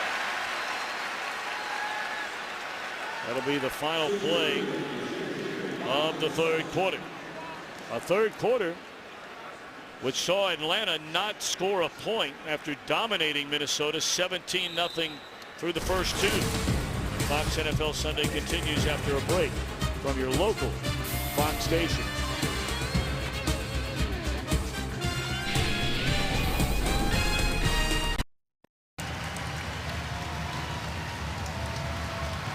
(17-7). As we're set to begin the fourth quarter, Atlanta in front, Minnesota with the ball. Mike Peterson, 13-year veteran out of Florida, takes over for another injured Falcon. This one, Stephen Nicholas. First down carry to Gerhardt for maybe 2. Nice job by the front 7 of the Atlanta Falcons. I asked the question coming in, and you can look at the total numbers here. Third quarter now, obviously Minnesota showing a little life with that long drive, but I asked the question whether Atlanta would go coverage or show pressure to the young quarterback Ponder.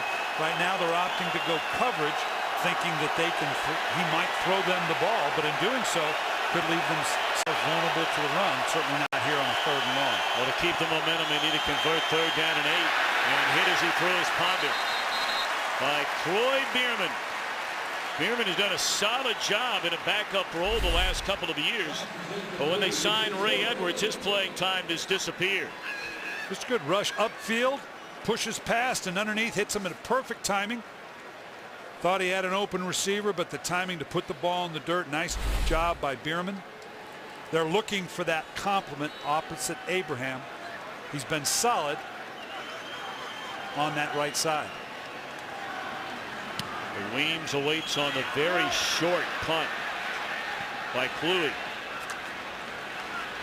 Was there contact made there? And they're saying apparently no. D'Imperio is standing right by the football, and they are saying it belongs to Minnesota. That ball did indeed hit a Falcon.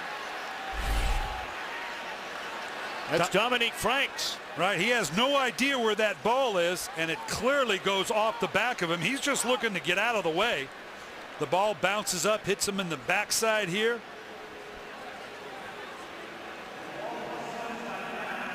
They can't advance it, so that's going to come back to the spot of the recovery. Nonetheless, it's Minnesota's ball.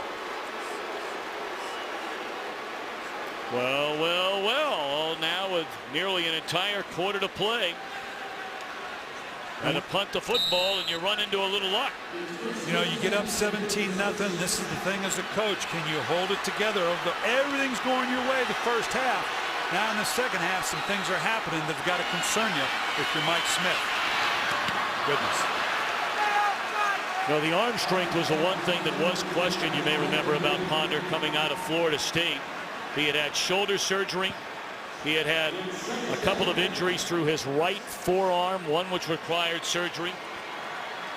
But that had nothing to do with arm strength. That was just swallowing the olive there now. That was just not having, I don't know what he thought. It was concerned. What's wrong with an olive? Well, they're great as long as you don't swallow them whole, and he swallowed whole there.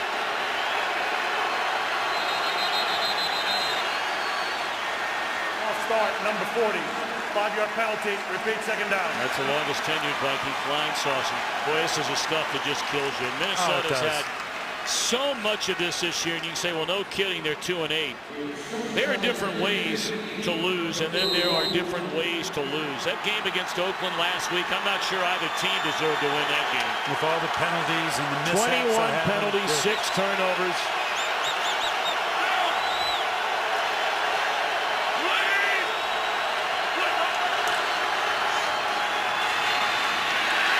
Marvin bottled up at the line of scrimmage. And let's send it back to Los Angeles to Kurt Menefee before third down. How about Patrick Peterson, the rookie out of LSU, with a punt return 80 yards for a score against St. Louis. His 4th punt return for a score this year, tying an NFL record. And that one gives the Cardinals a lead 20-10 in the 4th quarter against the Rams. And I'm sure you guys are wondering, Tom and Brian, Devin Hester had 4 back in 2007. How about that? That's the man I told you at the Combine now, the most impressive athlete at the Combine I saw last year. That is a catch by Gerhardt, and he's able to stay on his feet and get to the 32-yard line. John Abraham buried Ponder. That's a great catch by Gerhardt. I'm not sure if that didn't hit the ground, and if I'm Mike Smith, oh boy, I'm thinking about challenging that one right there, because this puts them within field goal position. Trying to find the flag. Now he's finding that flag. He knows exactly where it is, but the back pocket's buttoned up. Just throw it, Mike. Yeah, that thing bounced around on the ground. This is huge because now without it, they're back clearly outside of field goal position. So the judiciary will take a look at this, and we'll have the verdict when we come back. Atlanta is challenging the ruling on the field of a completed pass. Today's game on Fox is sponsored by Sprint. All football, no limits. Only from Sprint. By Triple Hops Brewed Miller Lite. Taste greatness.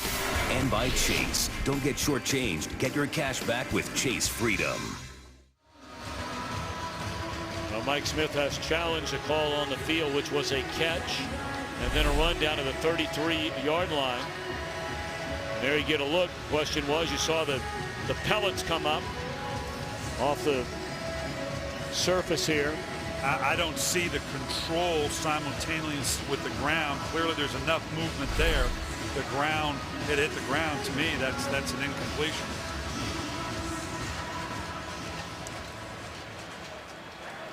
The ruling on the field is reversed.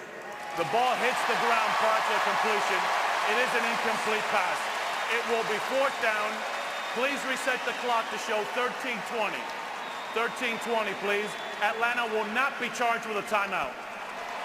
Well, 4th down. Here you are in the 4th quarter, 12:46 to play, and it looks like they're going for it on 4th down. Yeah, and why not? In this situation, you're on a 2-score differential. You've had the one good drive.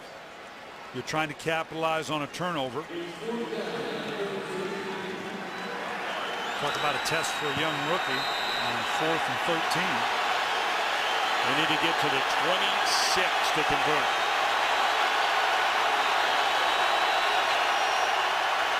Good protection. Ponder looking for Harvin. And that is a touchdown by Percy Harvin. Oh, my goodness, all of a sudden.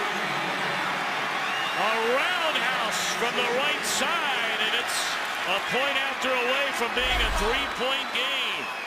Not a lot of design to this, son. You run down as fast and as far as you can, and I'll throw up to the back of the end zone, and hopefully you both get there at the same time. What is a linebacker doing covering Percy Harvin? Well, they're in what's called Tampa 2, which is really a 3-deep defense, and the linebacker going to the middle of the field, but he needed about a 20-yard head start to get to that depth. Well, this Atlanta team, which looked like a team that has played so well over these last 5 weeks. They're reviewing as they do every scoring play in the NFL. And after the first half, you thought, okay, a little more of the same. Well, all of a sudden, Coach Billick, you said at the beginning you thought they were starting to get their sea legs under him a little bit. What has gone wrong? And this is on a 4th and 13. Stop right there. You can see he's going to the deep middle of the field. The safety is, I don't know why he's as shallow as he is. You need some depth as well. There's nothing to challenge him underneath. I don't know if that's the guy I want deep Curtis Lofton's a good player, but I don't know if I want him roving the middle of the field.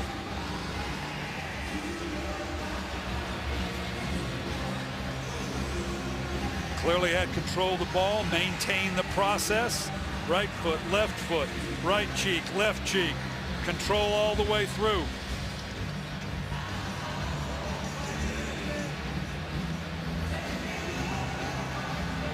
Fourth and 13.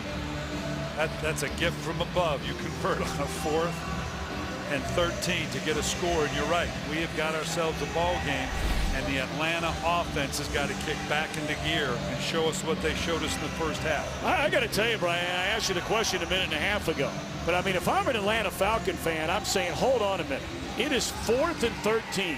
If there is one guy on the field that is not going to run right down the middle of the field to the end zone, and I'm going to make sure it doesn't happen, it's number 12 in white. Yeah, I don't know the exact design of the defense, but how you don't have a deeper shell defense that accounts for safety.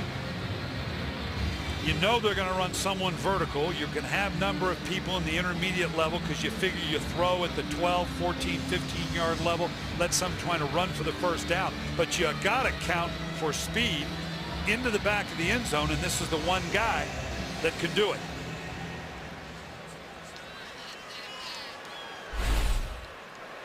The ruling on the field is confirmed. The receiver gets 2 feet down, continues with possession all the way through. Therefore, it is a touchdown.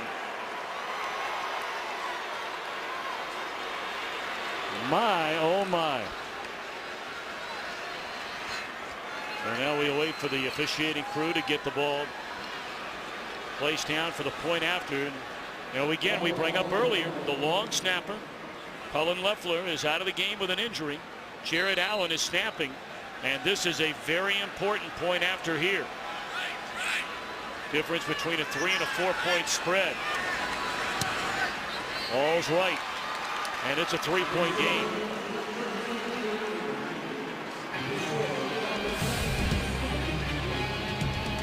Percy Harvin on the long one, 4th and 13 to the end zone. Don't know if it's a coverage or...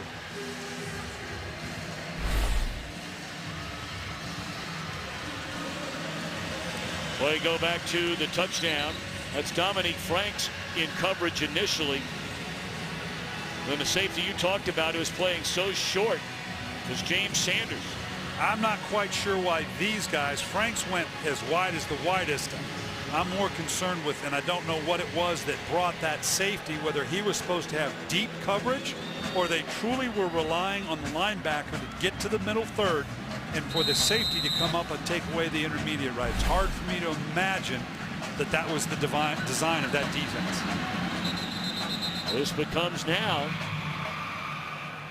at least up to this point in time, the biggest possession of the game for Atlanta on offense, which has done nothing on offense here in the second half. What do you suppose this is all about? I don't know whether it has to do with the clock.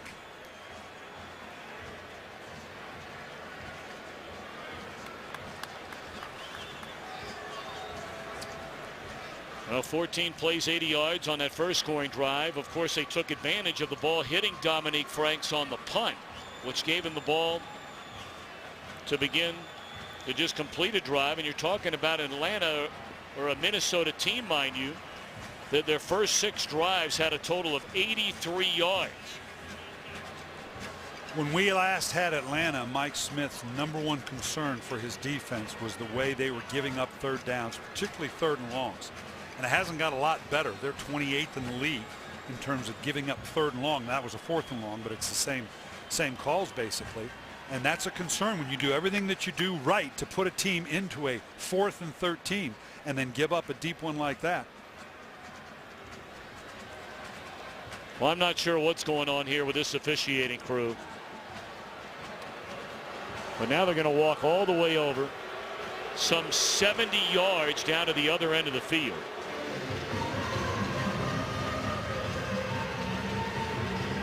Well, while we're away, let's send it back to Los Angeles and give you some action. Here's Kurt.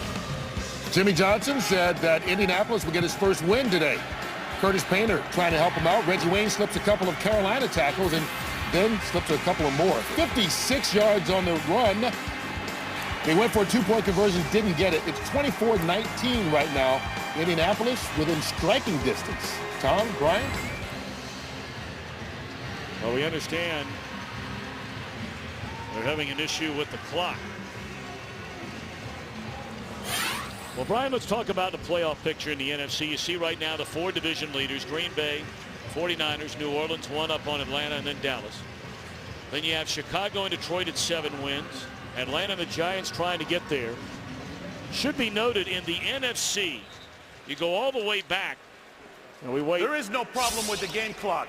After the replay, the clock was reset to 13:20, then the play was run. Therefore, the clock is correct. Boy, all that for that. But going back to 1992, every team in the NFC that got to 10 wins, every one of them made the playoffs until last year. The Giants and Tampa Bay both got to 10 and were on the outside. And that's why you see coaches have gray hair like Mike Smith, because, you know, 10 wins are hard to come by in this league. And to get 10 wins and not make the playoffs, that's why a game like this for the Atlanta Falcons, now sitting at a 4-point differential, why it puts those gray hairs on those coaches. Well, don't forget, coming up on Friday night, the inaugural Pac-12 championship game. Then the following night, Saturday, Wisconsin and Michigan State in the Big Ten championship game. Back-to-back nights, 7:30 Eastern, 4:30 Pacific, only on Fox. I was right the first time. It is 3 points. I was looking at the 13 minutes. I got clock issues myself, confusing the score for the clock. But a 3-point differential when this was clearly in the hands of the Atlanta Falcons. This is an important series for Atlanta right here. They're going to come out throwing on first down, and Ryan is leveled on the blitz by E.J. Henderson. Nice job, just a scrape right here. You're going to see them collapse inside. He comes all the way outside now to get home. We just saw this same type of hit on Ponder. They may have to get back into that no huddle again to get the movement here, because right now the Minnesota Vikings are feeling a little bit. And again, we've talked about it before. This is one of the best pass rush teams in the league. They're capable of cranking it up. 28 yards of offense by Atlanta. Here in the second stanza of this game. White for a gain of 6. It'll bring up 3rd down and 4.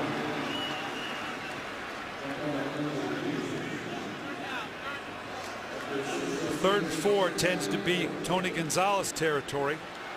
I imagine we'll see him in some type of movement. They may even empty out the backfield. Again, you love the size differential, and we asked about that early to start the game. And what were those matchups going to be right now? Looks like we got a linebacker, Greenway, outside on Gonzalez. See, they're moving Gonzalez to see where that matchup's going to come from. Catch made, and just barely enough for the first down to Harry Douglas.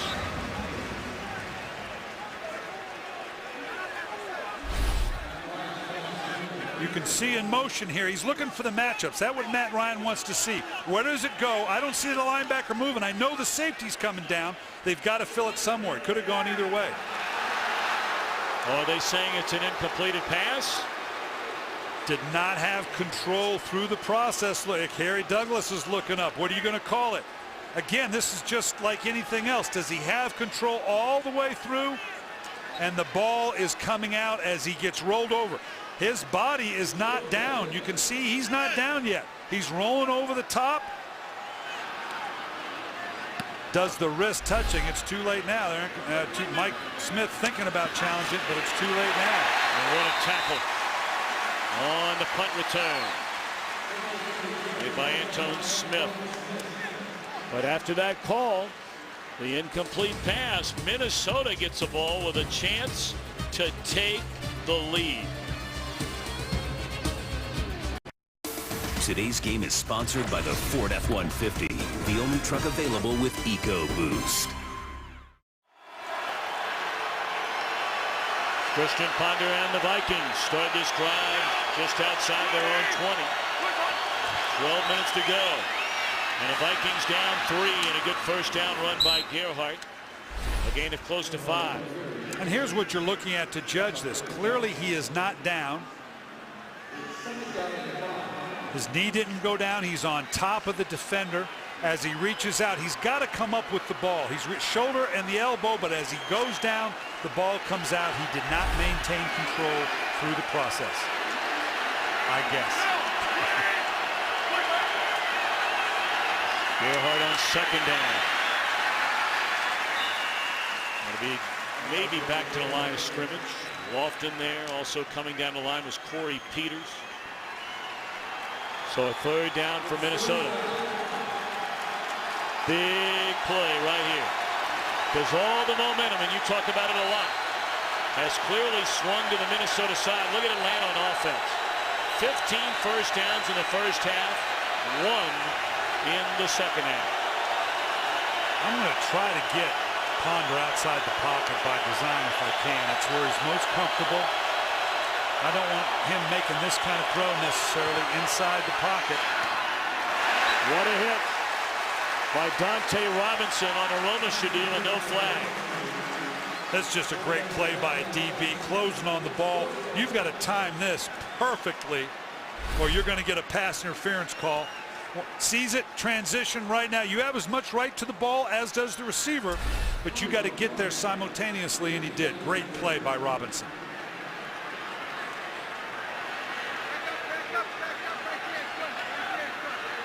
So Atlanta's defense responds with a 3-and-out.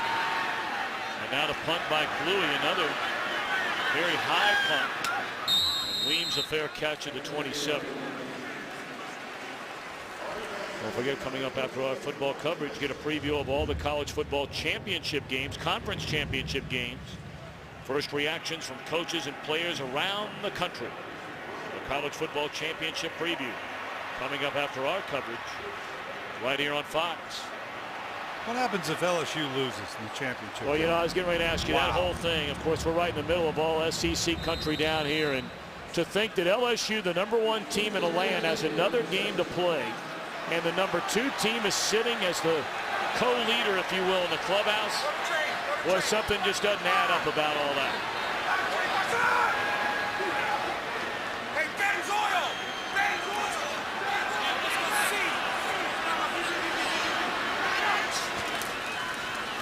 First down, Turner brings a pile with him up to the 32.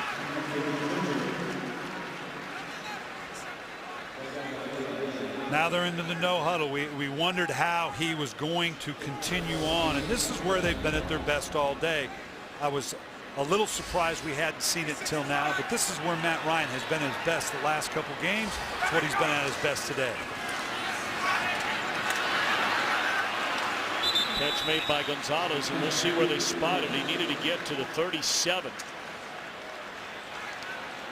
Raymond dragged him down, but the question is where?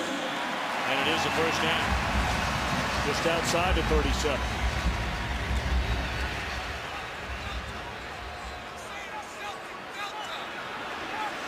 Under 10 minutes to play. To say this is a must-win for Atlanta is a gross understatement. And Ryan to Roddy White. Inside the 40 to the 37. Just a simple crossing route. And this is where Atlanta's no huddle is unique to them, because that was off a subtle play fake that you typically in no huddle. Why are you responding to the play fake? Because in their no huddle, they have equal proportions of run and pass. You very rarely see that in a team that no huddles as much as they do, and it sets up these intermediate passes in behind the linebacker. Turner on first down. Leveled right at the line of scrimmage. 2nd and 10 coming up. Remember now, both these teams have had significant injuries today. We knew before the game Hussein Abdullah, their starting free safety, would not start. Tyrell Johnson replaced him. Johnson left with an injury. Antoine Winfield lost for the year with a fractured clavicle. Asher Allen replaced him. Now Allen is out of the game.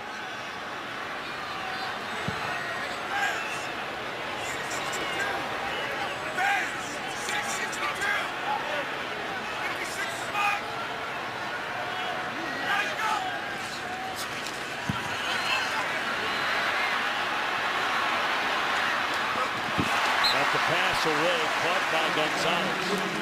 It'll bring up 3rd down and 4. Watch Tony Gonzalez. He breaks to the outside. Now, normally he would go horizontally here. He sees Matt Ryan's under duress. Watch the angle he takes at the very end. Suddenly works back to the quarterback. That's the veteran experience. A lot of players would have just continued horizontally, run right into the corner, but Gonzalez knew he had to create an angle for Matt Ryan.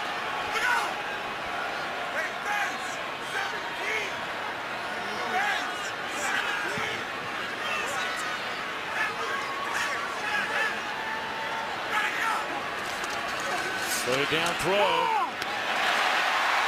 And how is there so much separation there?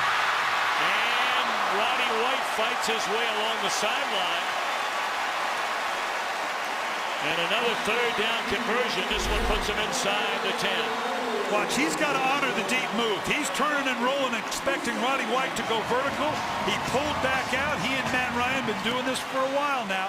And then it's just open field. Nice combination between Roddy White and Matt Ryan. They've been doing this for a while. They can read each other's thoughts. 23-yard gain. 1st and goal for Atlanta.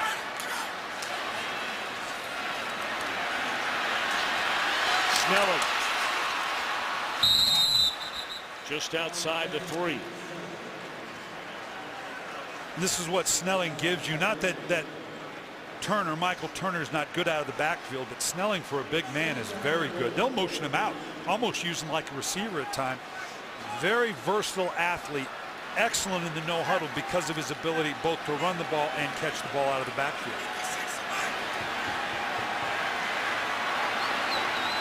Snelling does not have a rushing touchdown this season, and he's in the game inside the 5.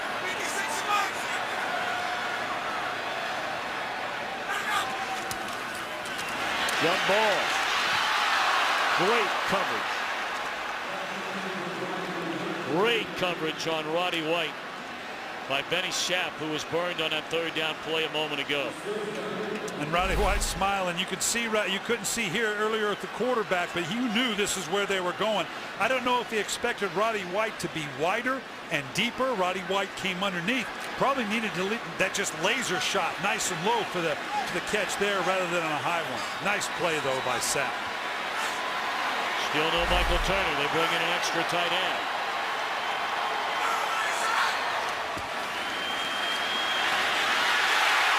On the extra tight end, Palmer makes a touchdown reception. Well, it was Gonzalez. Nice throw and catch. That is a huge touchdown drive for Matt Ryan and the Falcons. They just bunched this thing up. Clear out. He's sitting right in here. You're going to take your Hall of Famer and swab it out. Take my top receiver, Roddy White, run him deep, and then drop it off to a backup tight end right on the goal line. So now to make it a 10-point game, the point after is good by Matt Bryant. So just when the Falcons, who had 1 first down the entire half, were pressed the hardest, Ryan responds.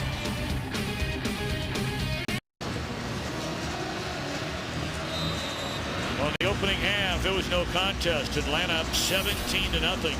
But then Minnesota got within 3 before the non-play 73-yard drive. Palmer ends it with a 3-yard touchdown catch. And on that drive, Tony Gonzalez continues to climb up the all-time receiving yards chart. And there's Percy Harvin crossing midfield. 1 man to beat, and Harvin will be tackled inside the 5. And all of a sudden, Minnesota is not finished quite yet.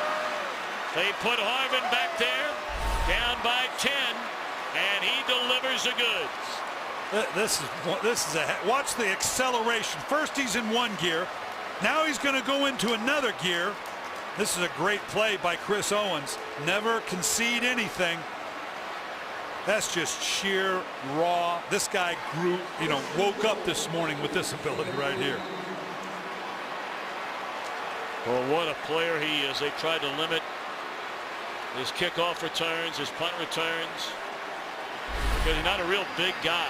And he's had issues with migraines and headaches. Yep. And whether it's fatigue-based, they're not sure yet. And that's why they've tried to limit some of his play time.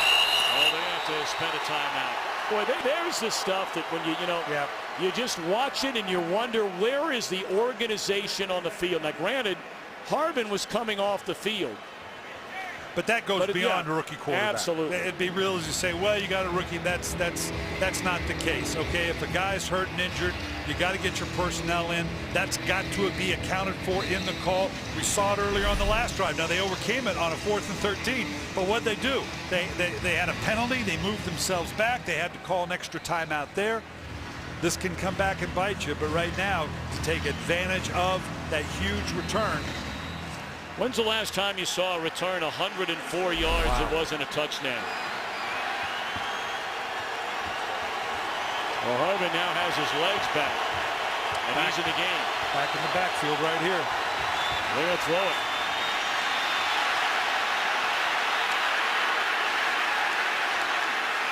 And Ponder stretches out to the 5-yard line. He loses a yard. Yeah, I understand trying to make a play, but you had nothing in behind it. At some point, just throw the ball away. That's part of the. We talked about Bill Musgrave talking about his difficulties have come late in the down, meaning as a play breaks down, the longer it goes, that's where he's made some mistakes, primarily interceptions. That's a mistake in not throwing it away.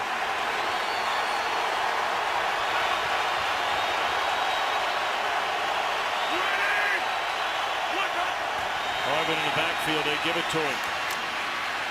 And he's to the 2. 3rd down and goal, clock running. Closing in on the 5-minute mark. Minnesota's done nothing to its outside receivers. If you're Atlanta, there's 2 people you got to account for.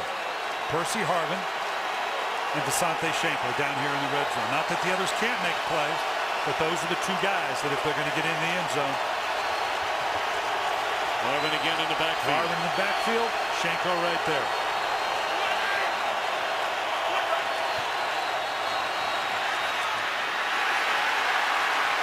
Harvin tried for that second effort. He's short inside the 1. Clock continues to run, and they've got to go on 4th down. Yeah, they're definitely going forward here. Again, I'm not so sure. Now, you can shove Harvin. They got the big back coming in, Gerhardt now, and that's the right guy to shove up into the line. If you're going to throw it, you need to get Ponder outside the defense. That's where he's at his best right now. I got to tell you, I got to wonder if Leslie Frazier's getting any information. That second looked like Harvin got into the end zone. It's all for naught now. And they are stopped on 4th and goal. That was Weatherspoon who came up to make the tackle.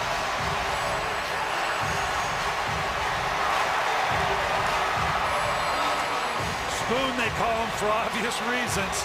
He's played havoc all day coming off the edge of the defense. That's pulling trigger. Coming from the outside right here. He's going to be there and come to that outside. Started inside, worked to the outside. Desante Shenko had no chance of turning outside because he showed up late. Now watch the second effort. Harbin is not down. Watch where he stretches out. He's still on his feet. Watch the lunge. Did it break the plane? Yeah, boy, I don't know. I don't know how you call him forward progress stopped in that situation. You're right. They probably should have gotten a challenge out on that. What they saw upstairs on the replay, hard to say. So Harbin after the big kickoff return. And you know what? You pointed it out at the time, Coach Brian Billett. Christopher Owens. He might be the game-saving play as he did not give up on the play, and Owens was able to catch Harbin inside the 5-yard line. You talk about a difference in a season, Tom. You talked about if the Atlanta Falcons were to stumble, they're in that precarious position where you're going into the wild card division. You cannot afford to lose a game at home under these circumstances. For him to stay with the play could be a season-saving tackle.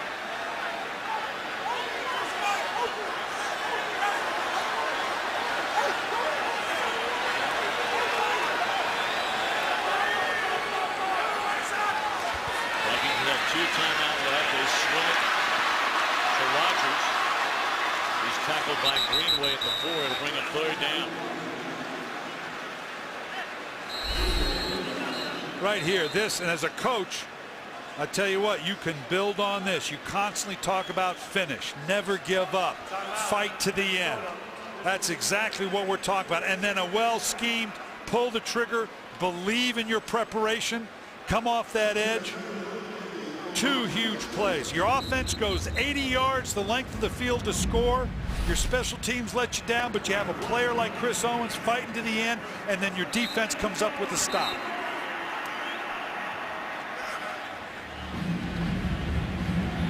So Minnesota calling the timeout. They have 1 timeout remaining.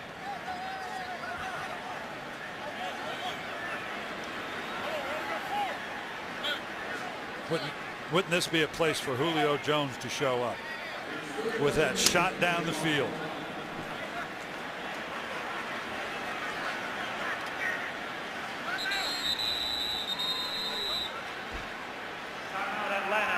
Well, now Atlanta will call a timeout after. I want to go back to that Harvin run one more time, Brian, because take a look at the entire. We're going to slow it down even more this time. Did he break the plane on the lunge? I don't think there's any question he broke the plane. The question is that they called him down. Forward progress. He's still fighting. At that point, where do you say he has stopped forward progress? I don't think there's any question he broke the plane there. The question is, you can see right here. Well, there's no part of his body that's down. Right. But to me, it's all about forward progress. Had they blown it dead because they had stopped forward progress and deemed the play over? Wow. This one still a ways to go. 3rd down, they need to get just beyond the 13. Rodgers breaks tackles and he gets beyond the 13, and that ought to just about put this thing on ice. What an effort by Rodgers.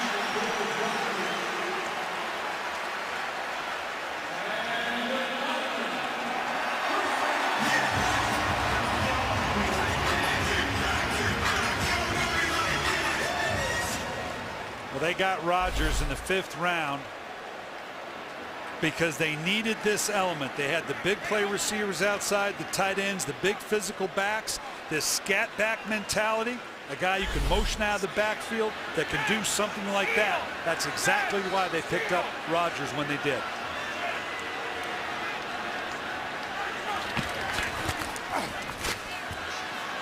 So Turner now to just burn the rest of the clock. Minnesota with 1 timeout left. And the Vikings will take it right now.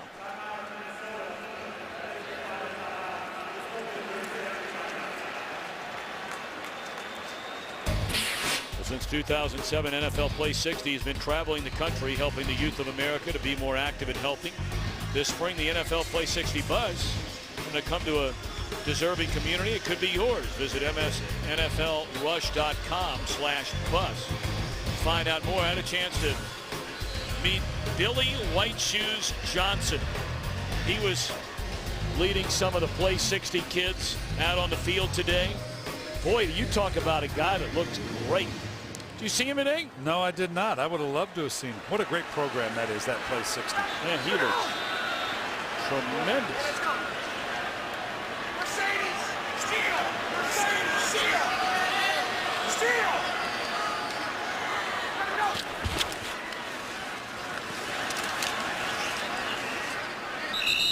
Well, the clock will go down to the 2-minute warning.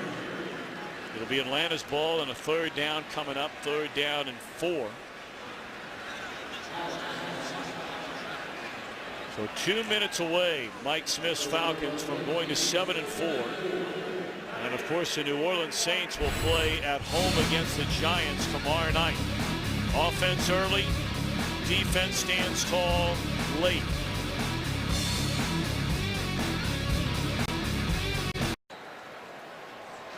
Falcons owner Arthur Blank hoping to celebrate a win. We're down to the final 2 minutes and a third down for the Falcons from their own 19-yard line. White, did he get the toes in? He did. And that is a first down, and barring a complete meltdown, that ought to put this thing away.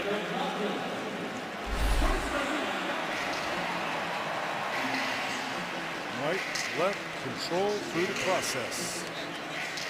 Game, set, match. All right, Brian Billick, so now we turn our attention to these Falcons who, we brought up earlier. Until last year, every team in the NFC, and again, remember, we're just talking about the NFC, that had reached 10 wins going back to '92 made the playoffs. Today would be the 7th win for the Falcons. Last year, the Giants and Tampa Bay each won 10, did not get in. And you take a look at what they're facing through the remainder of this season. There you see the South, they're 1 game behind New Orleans. New Orleans will play tomorrow night at home against the Giants. Let's take a look, in fact, at both New Orleans and Atlanta's schedule going down to the final 5 weeks of the year after this football weekend. Well, obviously for Atlanta, big one coming up with Houston and then New Orleans on the 26th.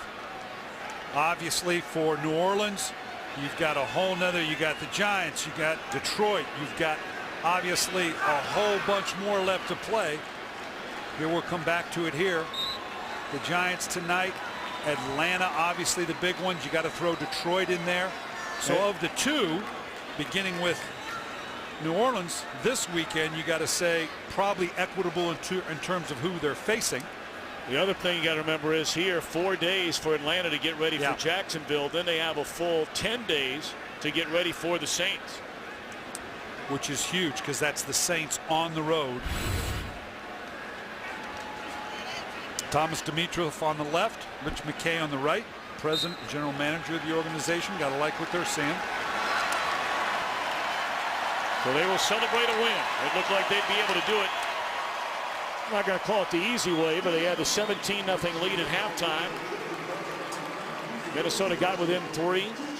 Had a chance to get within 3 again, but could not get it in inside the 5-yard line. And the Falcons win it 24-14. Second back-to-back losing seasons, all but guaranteed for the Minnesota Vikings. They go to 2-9.